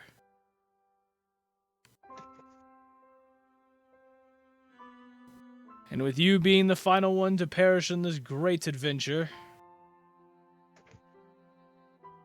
this comes to a close as all of you, unfortunately, will not be able to complete this run. And you have unlocked the ending TPK. Yeah, let's go. We did it. We did it, boys. We got the party killed. Yep. It only required 2 head chomps and whatever happened to me. Waffles. Tell me honestly, did you get those questions wrong on purpose, or did you actually forget? I forgot all except the steak knife. Oh, okay. Okay, y'all ready for another run? Yeah, let's do this. The Okay. fettuccine. Let's do this! Okay. Let's do it. once again, you arrive at the ice castle. Of course, you see in the first room there is a nice igloo with a chandelier over it. Other than that, you assume it's kind of warm inside as the outside is very cold, and you are here to find the Ice King and get him to stop his stupid weather contraption so that the land can go back to being green once again rather than being filled with snow and ice. What do you do?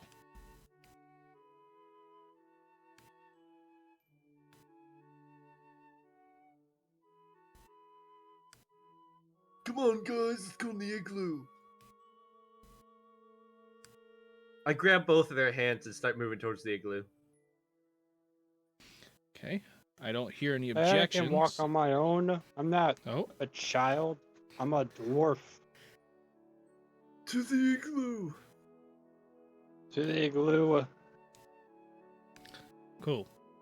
So, since there's no objections for going in, you all enter the igloo. Igloo. You get around the little campfire inside, and you start to hear a little whisper, almost. Can't tell what it says, it's inaudible, but you do hear a whisper. And then it stops, leaving you in a little bit of a mysterious fashion.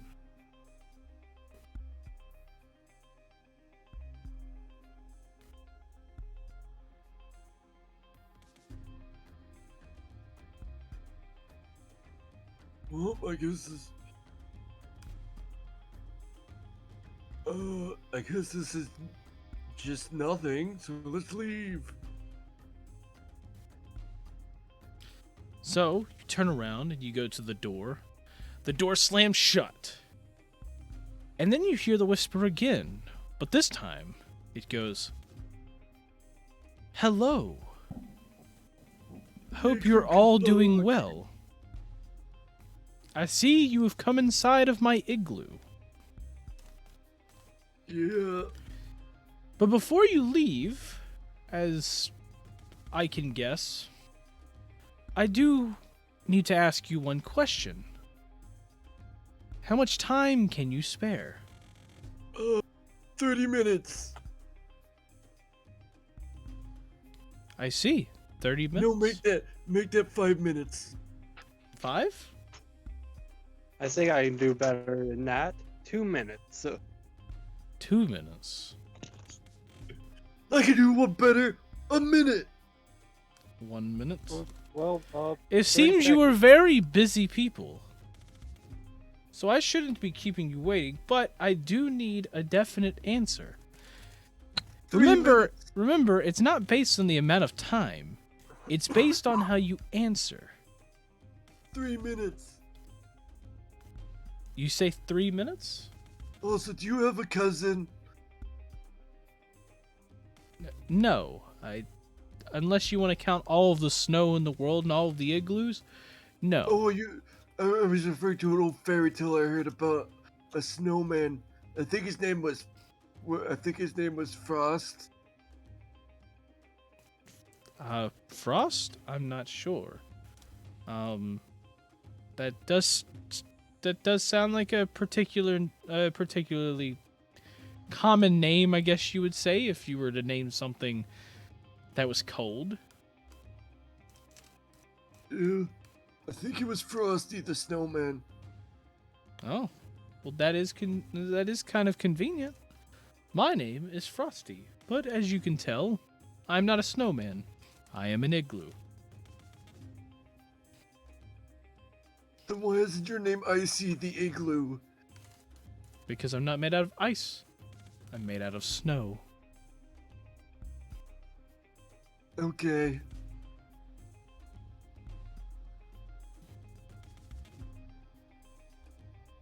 So, with the question, how much time do you have to spare? What is your final answer? Henry, I think we can spare 10 seconds. 10 seconds, yes. 10 seconds. Okay. And he opens up the door, allowing you to leave. We leave.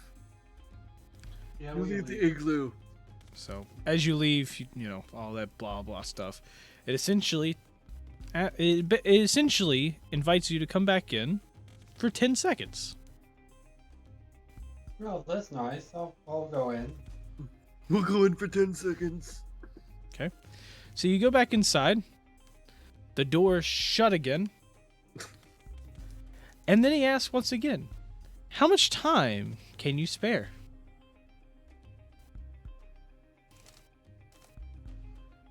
5 minutes. 5 minutes. 5 minutes? Is that your final answer? I'm hearing no objection, so 5 minutes. 5 minutes. Okay. And he opens up the door and allows you to leave. We leave. Yep. So, you end up leaving. And then the door closes again, and you see once again, it invites you back inside for 5 minutes. Well, I guess we have 5 minutes to spare. We'll go back No. in. No, I'm No. not. No, let's get moving. I want to find potatoes. Hey, it might have potatoes this time. I didn't realize I was muted. Cool. Oh, I thought he just wasn't talking. Well, I mean, I was also going to take like a back seat during this one, but you know. We're gonna go around. At least I'm. Rocky's gonna go around the igloo this time. Okay.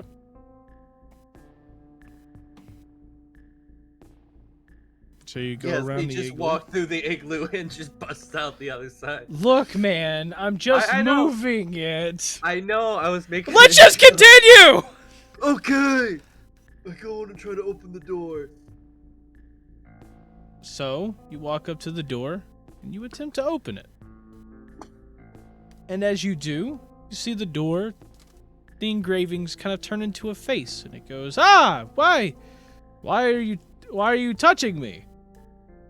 Can you not see I'm trying to sleep? I'm trying to open this door.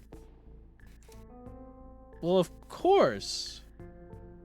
But before you enter, I must know, are you friendly or are you an enemy? I'm a friend. In that case, you may enter. And the door opens. What are the rest of you doing at this time? Oh, Honestly, I thought Bob went back into the igloo. yeah, I went back in. Oh, you went back. Following, You're following who? the senile man. Okay.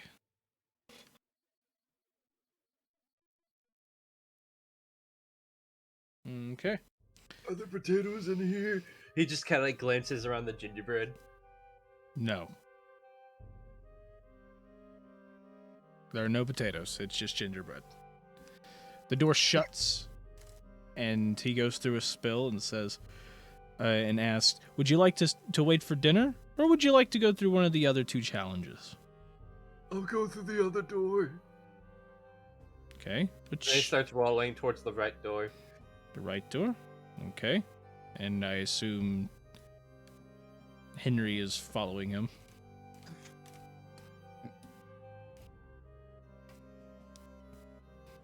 So, you go through the right door, and you end up in another room here.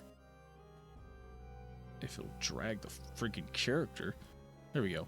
So both of you end up on the other side of this portal door, where you see two trolls standing on the other side, and in the middle of the room is a giant D20. One of the trolls sees you and goes, "Wait a second. You're telling me we have visitors?" And the other one goes, Rocky- "Of course, brother. We have visitors." Rocky's gonna try to pick up the D20 as they're talking. So you walk over, you attempt to pick it up, and you realize it is a very heavy stone. It seems our visitors are very eager to play. Of course, brother. Why wouldn't they be? Do you guys have potatoes? Well, the game we play, I guess you could say we have potatoes. But it's more of potatoes of the mind.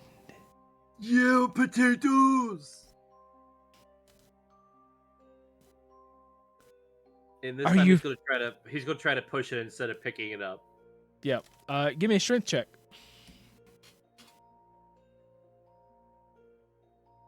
That's gonna be a 15.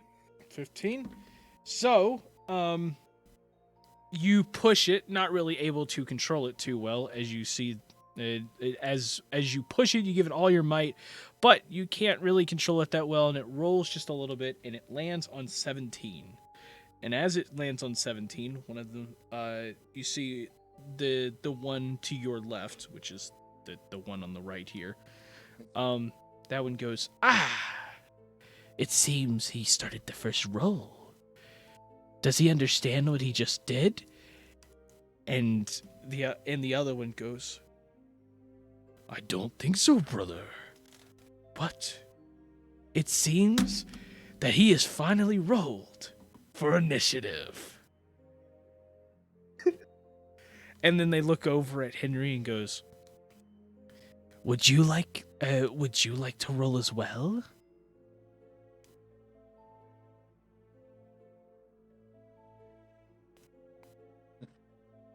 Wait, what was that, Johnny? Would you like to roll the dice as well? Sure. So, give me a strength check.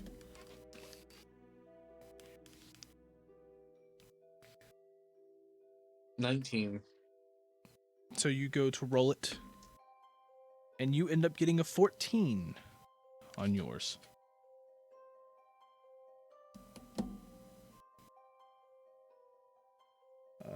Yeah, give me a sec. This didn't actually set up correctly.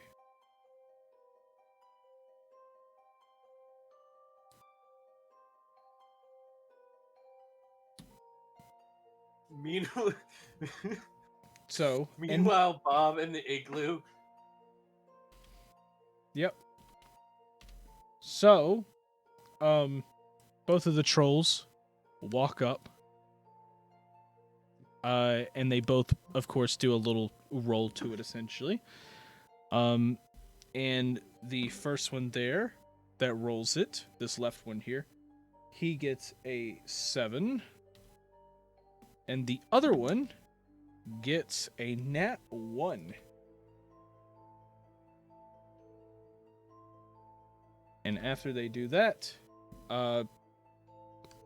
they then back up to the wall and go, Start wherever you would like. But Are we fighting now? oh yes, we are. Okay. So where do you want to start? Rocky's gonna start. Where exactly is that? But on the far left wall. So just move to the wall. Yeah. Right there. Okay. And Henry? I guess start on the right wall, I guess. So right here. Okay, both of you satisfied? Yes. I guess. Okay. And so both of them get ready. And as both of them kind of get in position, one of them goes, Start the music.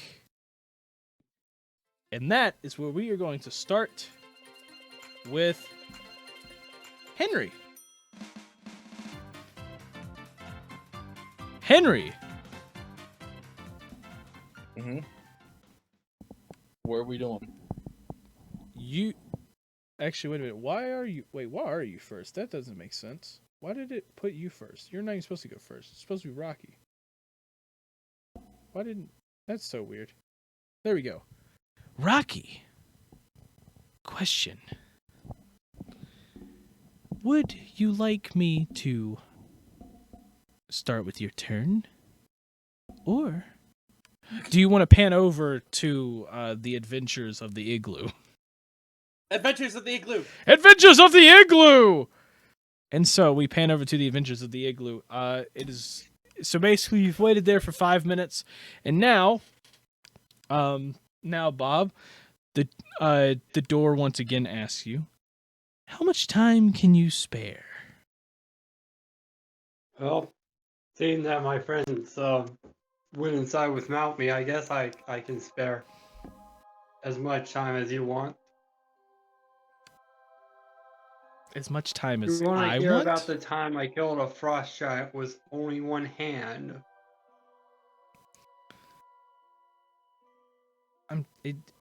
Sorry, as much time as I want? Yes. Is that your final answer? Sure. Good answer. And then the door opens. Well, I guess I leave. Okay. And as you leave, the door closes again, and you see it once again invites you back inside. But this time, it invites you for as much time as the igloo wants.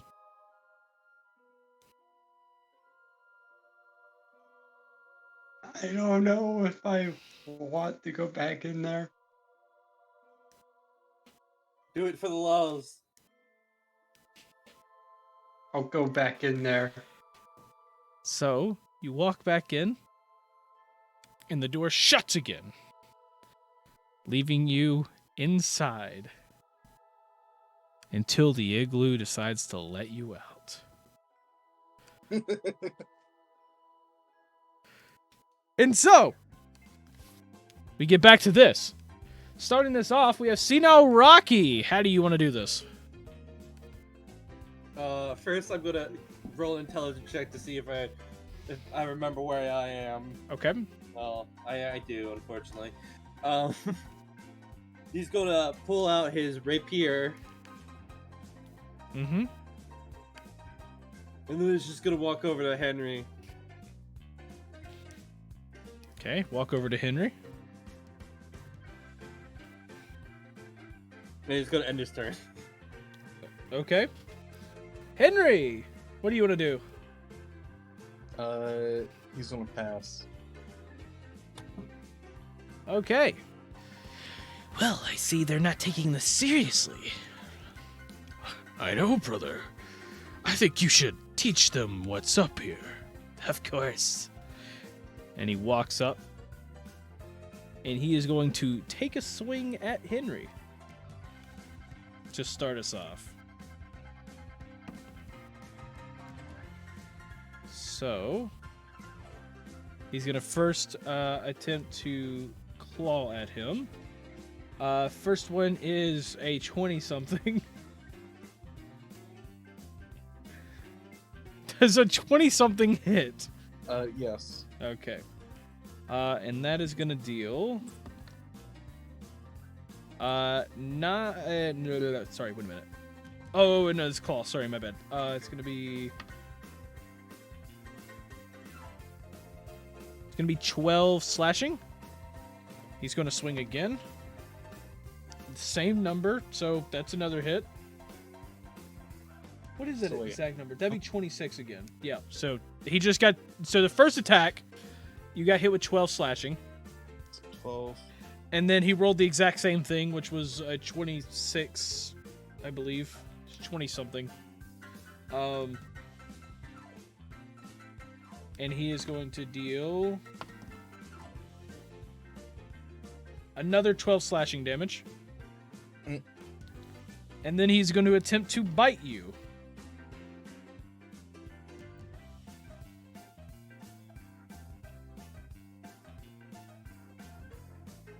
Let's see.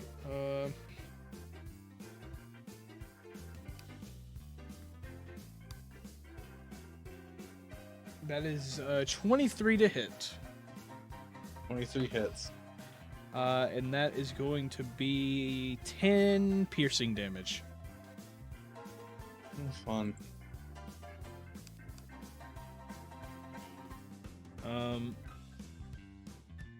Yep. And from there,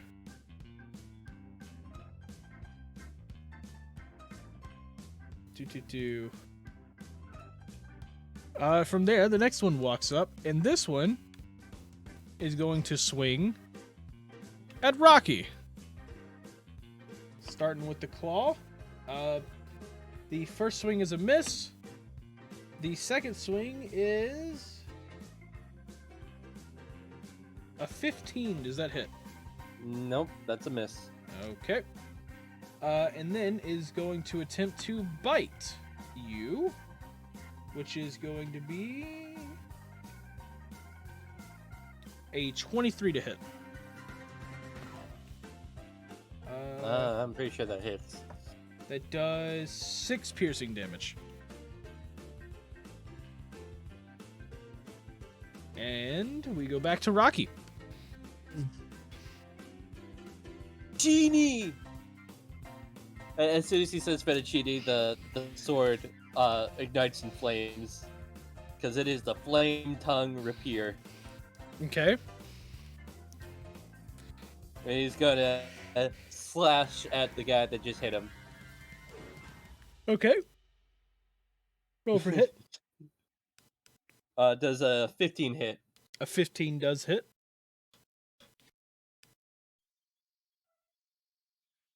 That is going to be 7 piercing damage. Okay. Along with hey, let me roll the flame damage. That would be 7 flame damage if they don't have anything with the flame. So 2 7s. Okay. Except Cool. they don't have resistance against fire or something. 2. They do not. They take full damage. Okay. Is that all? He's gonna. I can change targets. I don't, or can I not? I can't Yeah. remember. Yeah, you I can. can't remember because I've only ever used Vanessa, so I've only ever used one Yeah. attack. Yeah, Okay, you I can change targets. Yeah. Okay, I'm gonna slap the other guy. Okay. That's gonna be an 8 to hit. That is a miss. Okay, I'm gonna end my turn. Henry! Cool. I'm gonna cast 3rd level Branding Smite. Okay. And On then- who? No, that's the next time you hit a creature with a weapon attack. Oh, Well. okay. Got it. Anyway, and then I'm going to attack the one that's right in front of Henry with his mace. Okay. 13. That is a miss. So he's going to attack again. 22. 22 is a hit. Cool. So we get 8 mace damage, or 8 bludgeoning damage. Mhm. Hit. And then, let's see, 3rd level Branding Smite, 3d. 13 radiant damage. Okay.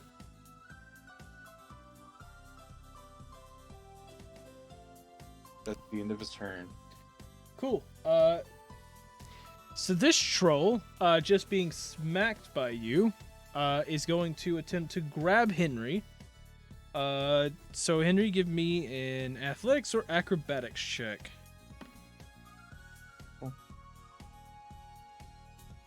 26. Yes, you beat this 19. So he fails that, and then he decides to take a step back. Does that provoke opportunity attack? Yes, if you want to use your reaction for it. Cool. 15. That is a hit. 7. Okay, 7 damage.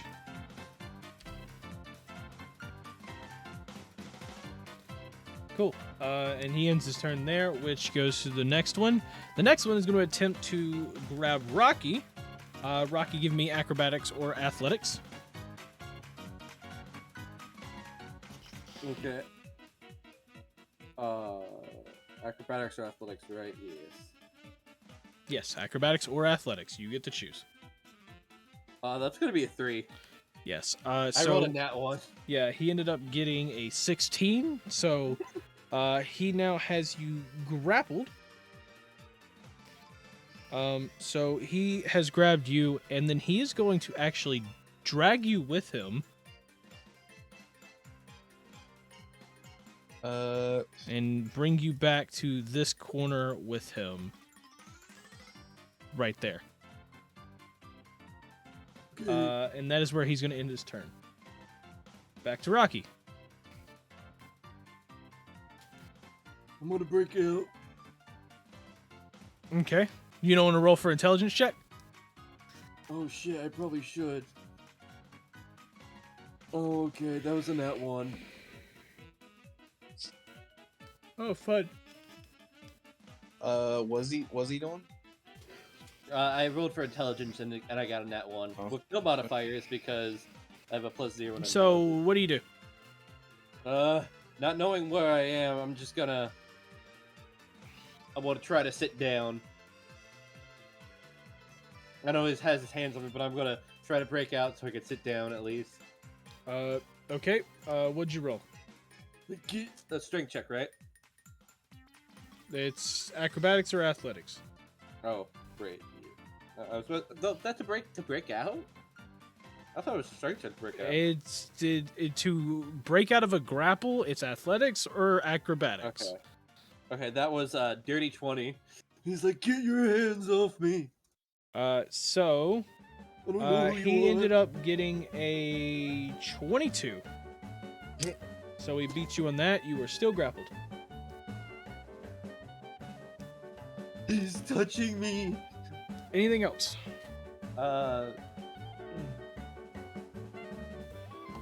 No, that's it. Okay. Henry, on to you. I am going to cast 3rd level branding smite again. Okay. I am going to step forward and attack the guy again. Okay.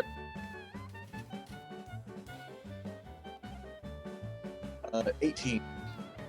18's a hit. 5 bludgeoning damage. Okay. And 8 radiant. And 8 radiant. Okay. And then I'm going to smack him again. Okay. 18. That is a hit. 4 damage. 4 bludgeoning.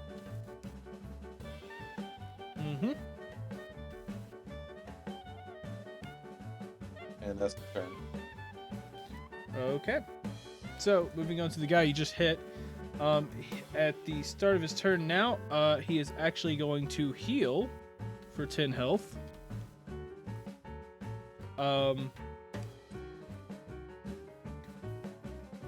then he is going to turn on Rocky and attempt to attack him. And of course, since he's restrained, he gets advantage.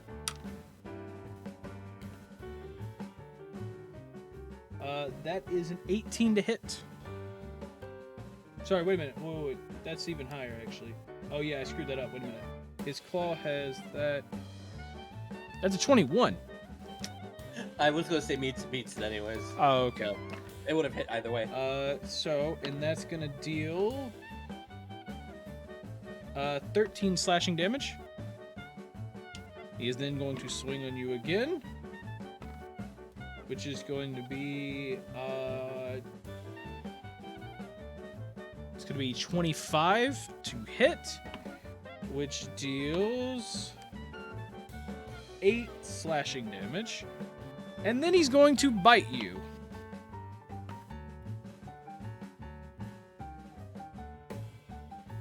Which is going to be a 22 to hit, dealing another 6 piercing damage.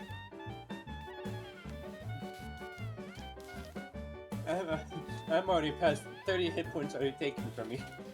The troll who has grappled you is also going to attempt to claw you. In danger. He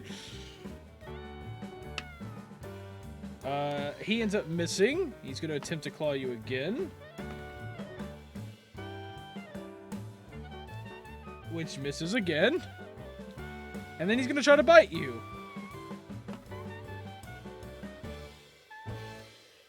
Which is going to be 25. Which deals 5 piercing damage. And now we move back to Rocky. Intelligence check. Go. 11. So I barely know where I am. I'm gonna try to break out. Okay.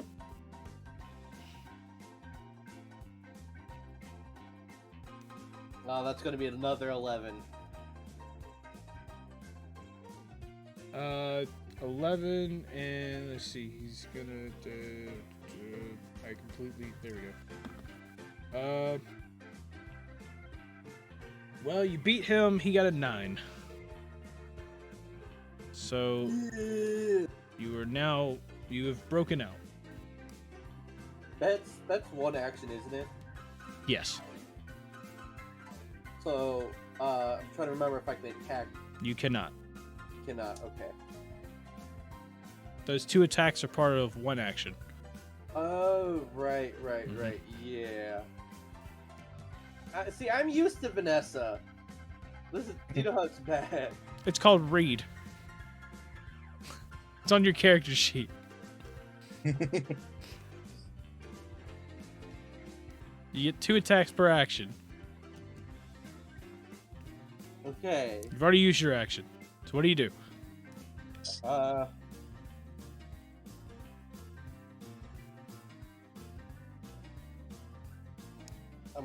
I'm gonna use Branding Smite as a bonus action. Okay. That was, I didn't mean to do that, but okay. And yeah, I didn't mean to do that. I'll just use that as what it comes up with. But I'm gonna move back like 10 feet. Okay. Move back and 10 end feet. my turn. Okay. Henry. Cool. I'm going to cast Branding Smite at the second level, Okay. and then attack the guy that's in front of me. Got it.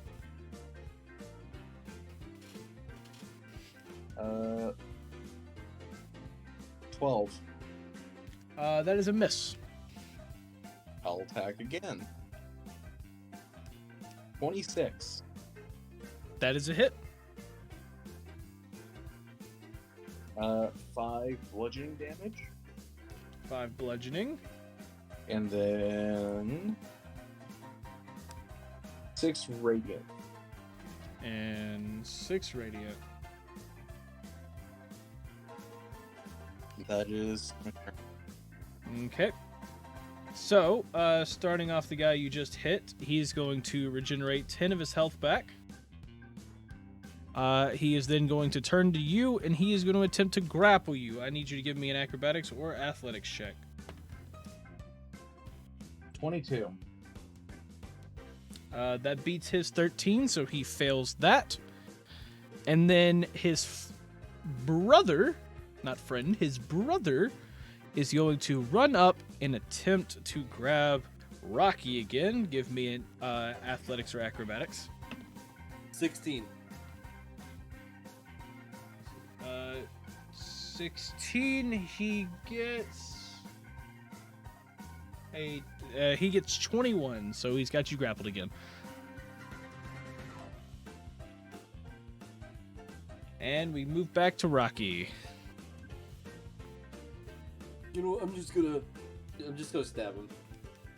Okay, you will be stabbing with disadvantage.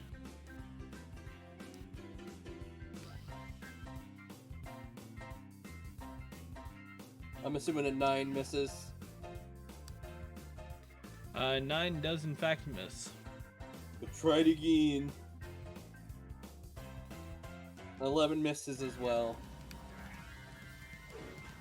Yep. So that's all I gotta.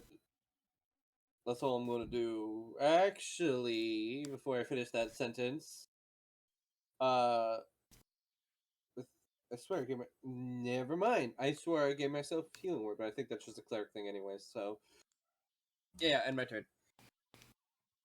Henry. Cool. Shocker. I'm going to cast Praying Smite second level, Okay. and then hit him with some.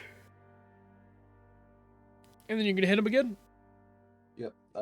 8 misses. Yep. 12 misses. Yep. That is my turn. Okay. So the one you swung at regenerates another 10 health. After he does that, he is going to attempt to grapple you now. Give me an athletics or acrobatics. 8. Rolled on that 1. So he also got an 8, but it goes to the defender, so he does not grab you.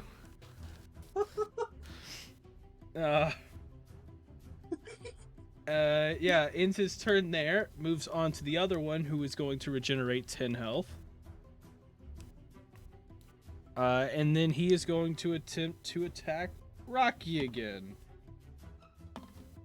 So using his claws first, that is going to be 23 to deal 14 slashing damage. He attempts to attack again. He misses that one, and then he's going to bite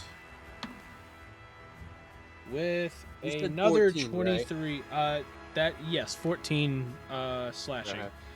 And then he hits you again with a 23 with the bite, and that does 9 piercing damage. Okay. And after he does that, he's then going to pull you back over here. And he is going to end his turn. Back to you, Rocky. I'm gonna break out again. Okay. Give me athletics or acrobatics. 14. Let's see. 14. This guy gets an 8, so you beat him. You Okay. have broken out. I am gonna. I'm gonna run as Where? far as I can. As far as you can. Backward. All the way to the wall. That's Yeah. 25 feet. And then I'm gonna repair. I can't do that without an action, can I? Yeah, it takes an action to repair stuff. Yeah. So. Yep. That's why I cut myself off. That's why I'm like, I can't do that. What are you trying to repair anyways? To swing at him when he gets close. That's all. Oh, prepare. I thought you said repair. I was like, what are you trying to No. repair? What broke? No. Or can I? Or is it still no? No, dude. Oh, yeah. Okay. That's what I thought. So, Okay. He's just gonna stand there and end his turn. Yep. Henry! Cool. I am going to attack the guy with the mace. Attack him with the mace. 26. That is a hit. 8 bludgeoning. 8 and bludgeoning. Because I've still got Branding Smite up. Mm-hmm. 3 radiant. 3 radiant. And you know what? Might as well cast second level Branding Smite. Okay. And attack again. Attack again. 25. 25 is a hit. 6 damage. 6 damage. And 3 radiant. 3 radiant. That is my turn. Okay. The troll retaliates by regenerating 10 health. And then it is going to attempt to grapple you. Give me acrobatics or athletics. 17. He gets a nat 20. So he has you grappled. He then pulls you back 5 feet. And his brother moves up over here right after and takes some swings on you. He's first going to do the claw, which he gets a 17 to hit. 17 misses. He is then going to go with another claw attack, which also misses. And then he's going to attempt to bite you, which also misses. Back to Rocky. And I'm gonna stab them. He's going to stab him. So you're going to run up and stab him? Mm-hmm. Run up and stab. Okay. It's the stab button. Yeah, I know. It's the button. 19 to hit. Okay. That is a hit. That's going to be 5 piercing damage, and I'm assuming it has. Yeah. Okay. Yeah. The sword is still on fire, so that's going to be an extra 3 flame damage, and because I did branding strike and I haven't been able to strike anybody since then, that's gonna be another 11 damage. Okay. I'm gonna strike at him again.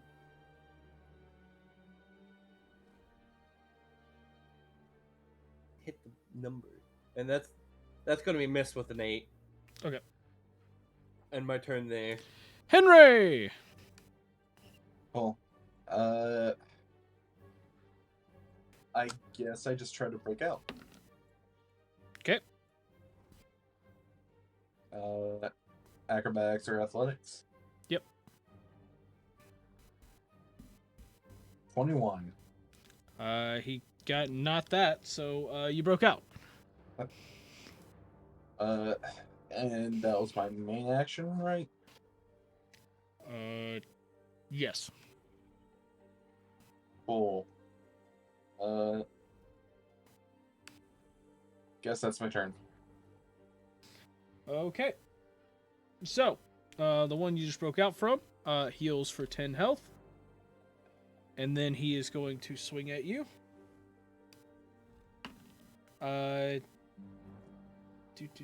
First one to the claw. That gets a 17. It's a miss. He's going to swing again. That's a 21.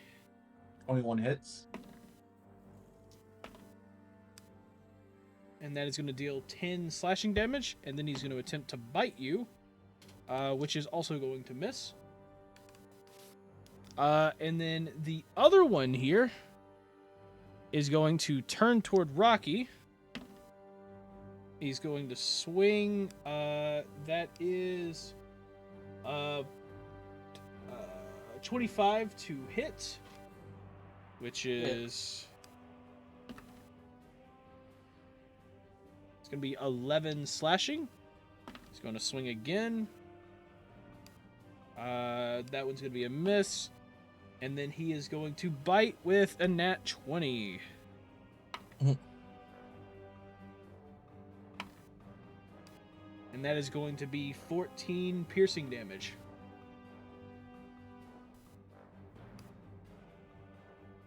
Back to Rocky. Rocky's going to run over to his good friend Henry. Okay, so you're going to run over to your good friend Henry. Yeah. And then let me actually roll an intelligence check real quick. Oh yeah, okay. He got a 3, so he's gonna spend his entire 50 lay on hands pull onto Henry. Okay. Even though he only has 8 hit points. Yep. And then he's gonna end his turn. Okay. Henry heals for 50. Yep. Henry, on to you. So I heal for 50. Yes. I used my entire lay on hands pull because he was stupid. You're just back at full. Yeah, I know. Just out of curiosity, what is Rocky's full health? Rocky's full health is 94, but he's only at 8. Okay. Yep.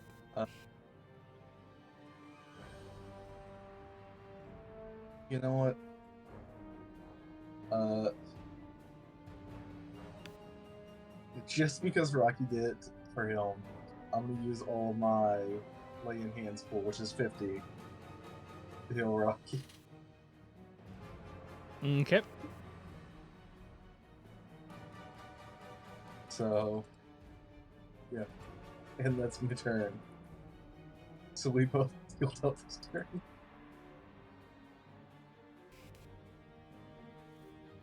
Okay. So, the bottom troll is going to attack Henry. Let's see, that is going to be a dirty 20. Dirty. Meets it, beats it. Okay. It's going to be 9 slashing. It's going to get a 21. So 9 damage. Okay. Yep. 9 21. slashing, and then it's going to be another 9 slashing. And then it's going to go for a bite, which is going to be a miss. The other one is going to swing on Rocky.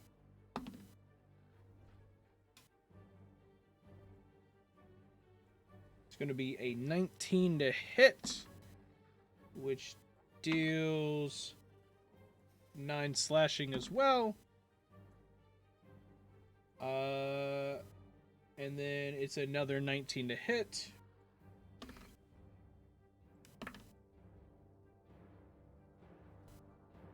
It's going to be 11 slashing damage. And then it's going to attempt to bite, which is going to be a miss.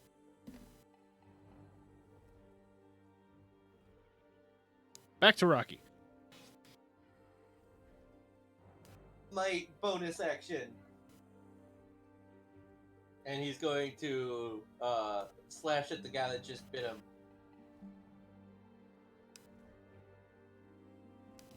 Let's see. Getting an 8 with the miss. That is a miss! Yay!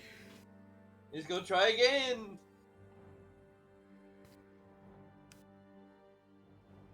This time getting a dirty 20. So I'm assuming dirty 20 hits. Dirty 20 hits. That's gonna be 10 piercing damage, along with the sword still being on fire. 7 fire damage, and then brandish smite, which would be 9 radiant damage. Okay. Johnny, What? these aren't considered fiends, right? No. Okay. Because divine. Oh, wait, that's divine smite. That's not branding smite. Gotcha.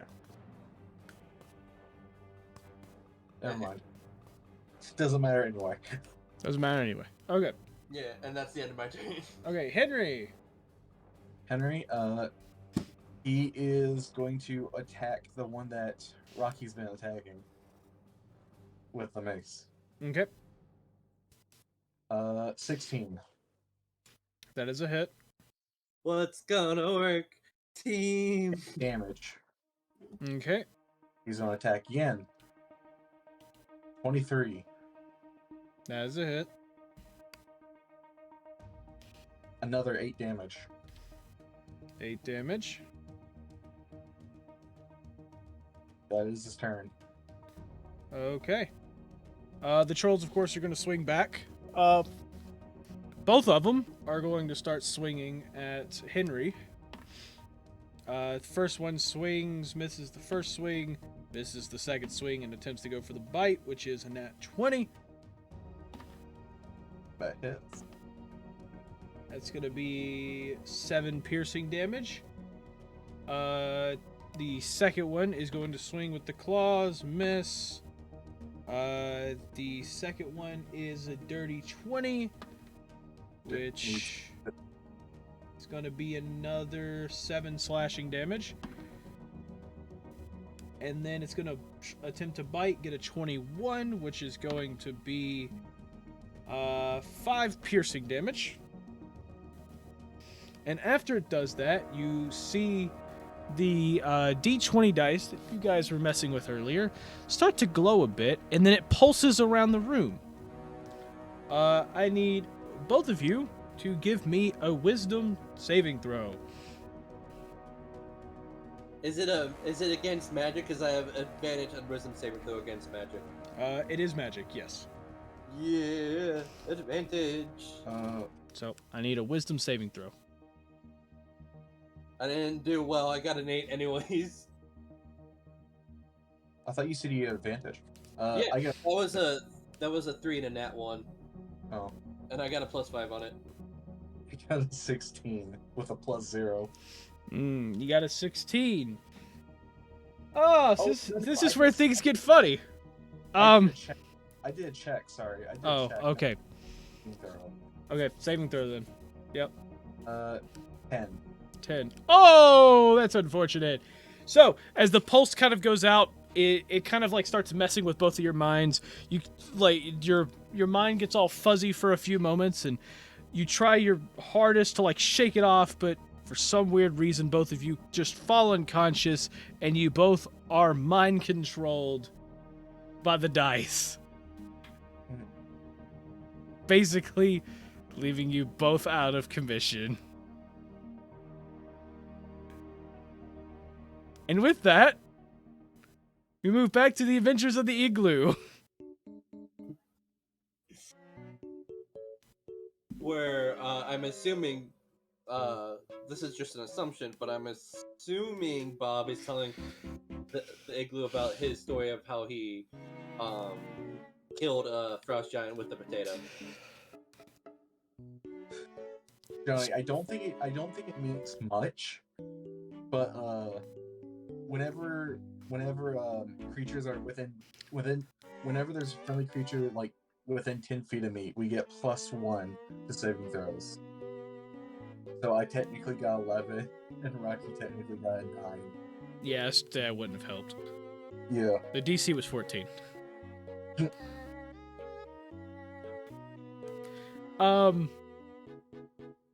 So, Bob. Waffles.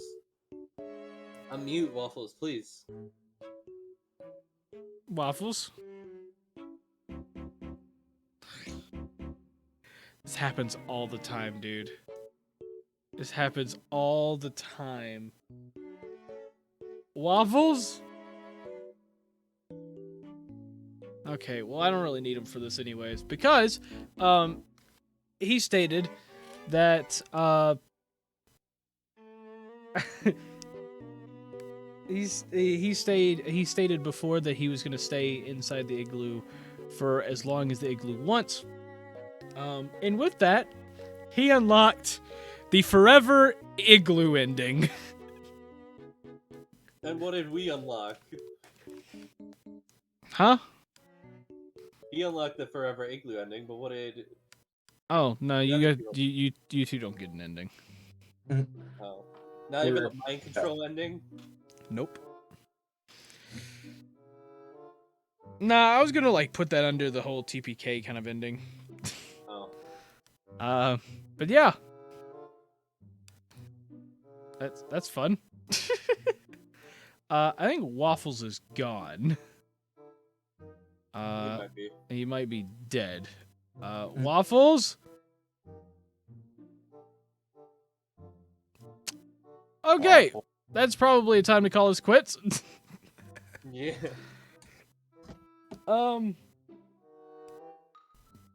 Yeah. Well, since that's the end of it, well, how'd y'all like that? It was nice. Yeah. Okay. You got to TPK us without actually TPKing us. Yes, that was in fact a good thing. That was a good thing. So yeah. So what was the canon ending? Or was it our first one? All of them.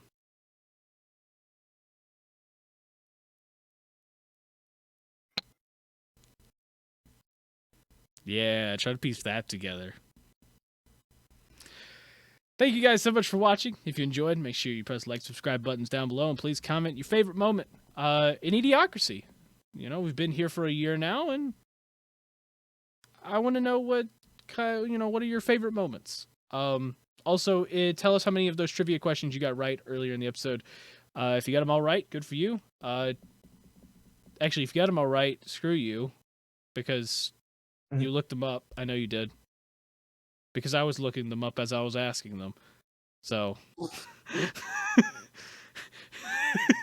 some of them I had to go like double check because I'm like, maybe that's not right. But yeah, so yeah, thank you guys once again. This is the cast of eDIOCRACY saying peace out. Have an amazing night or day wherever the heck you are, and we will see all of you in the next episode of eDIOCRACY. Bye-bye. Bye.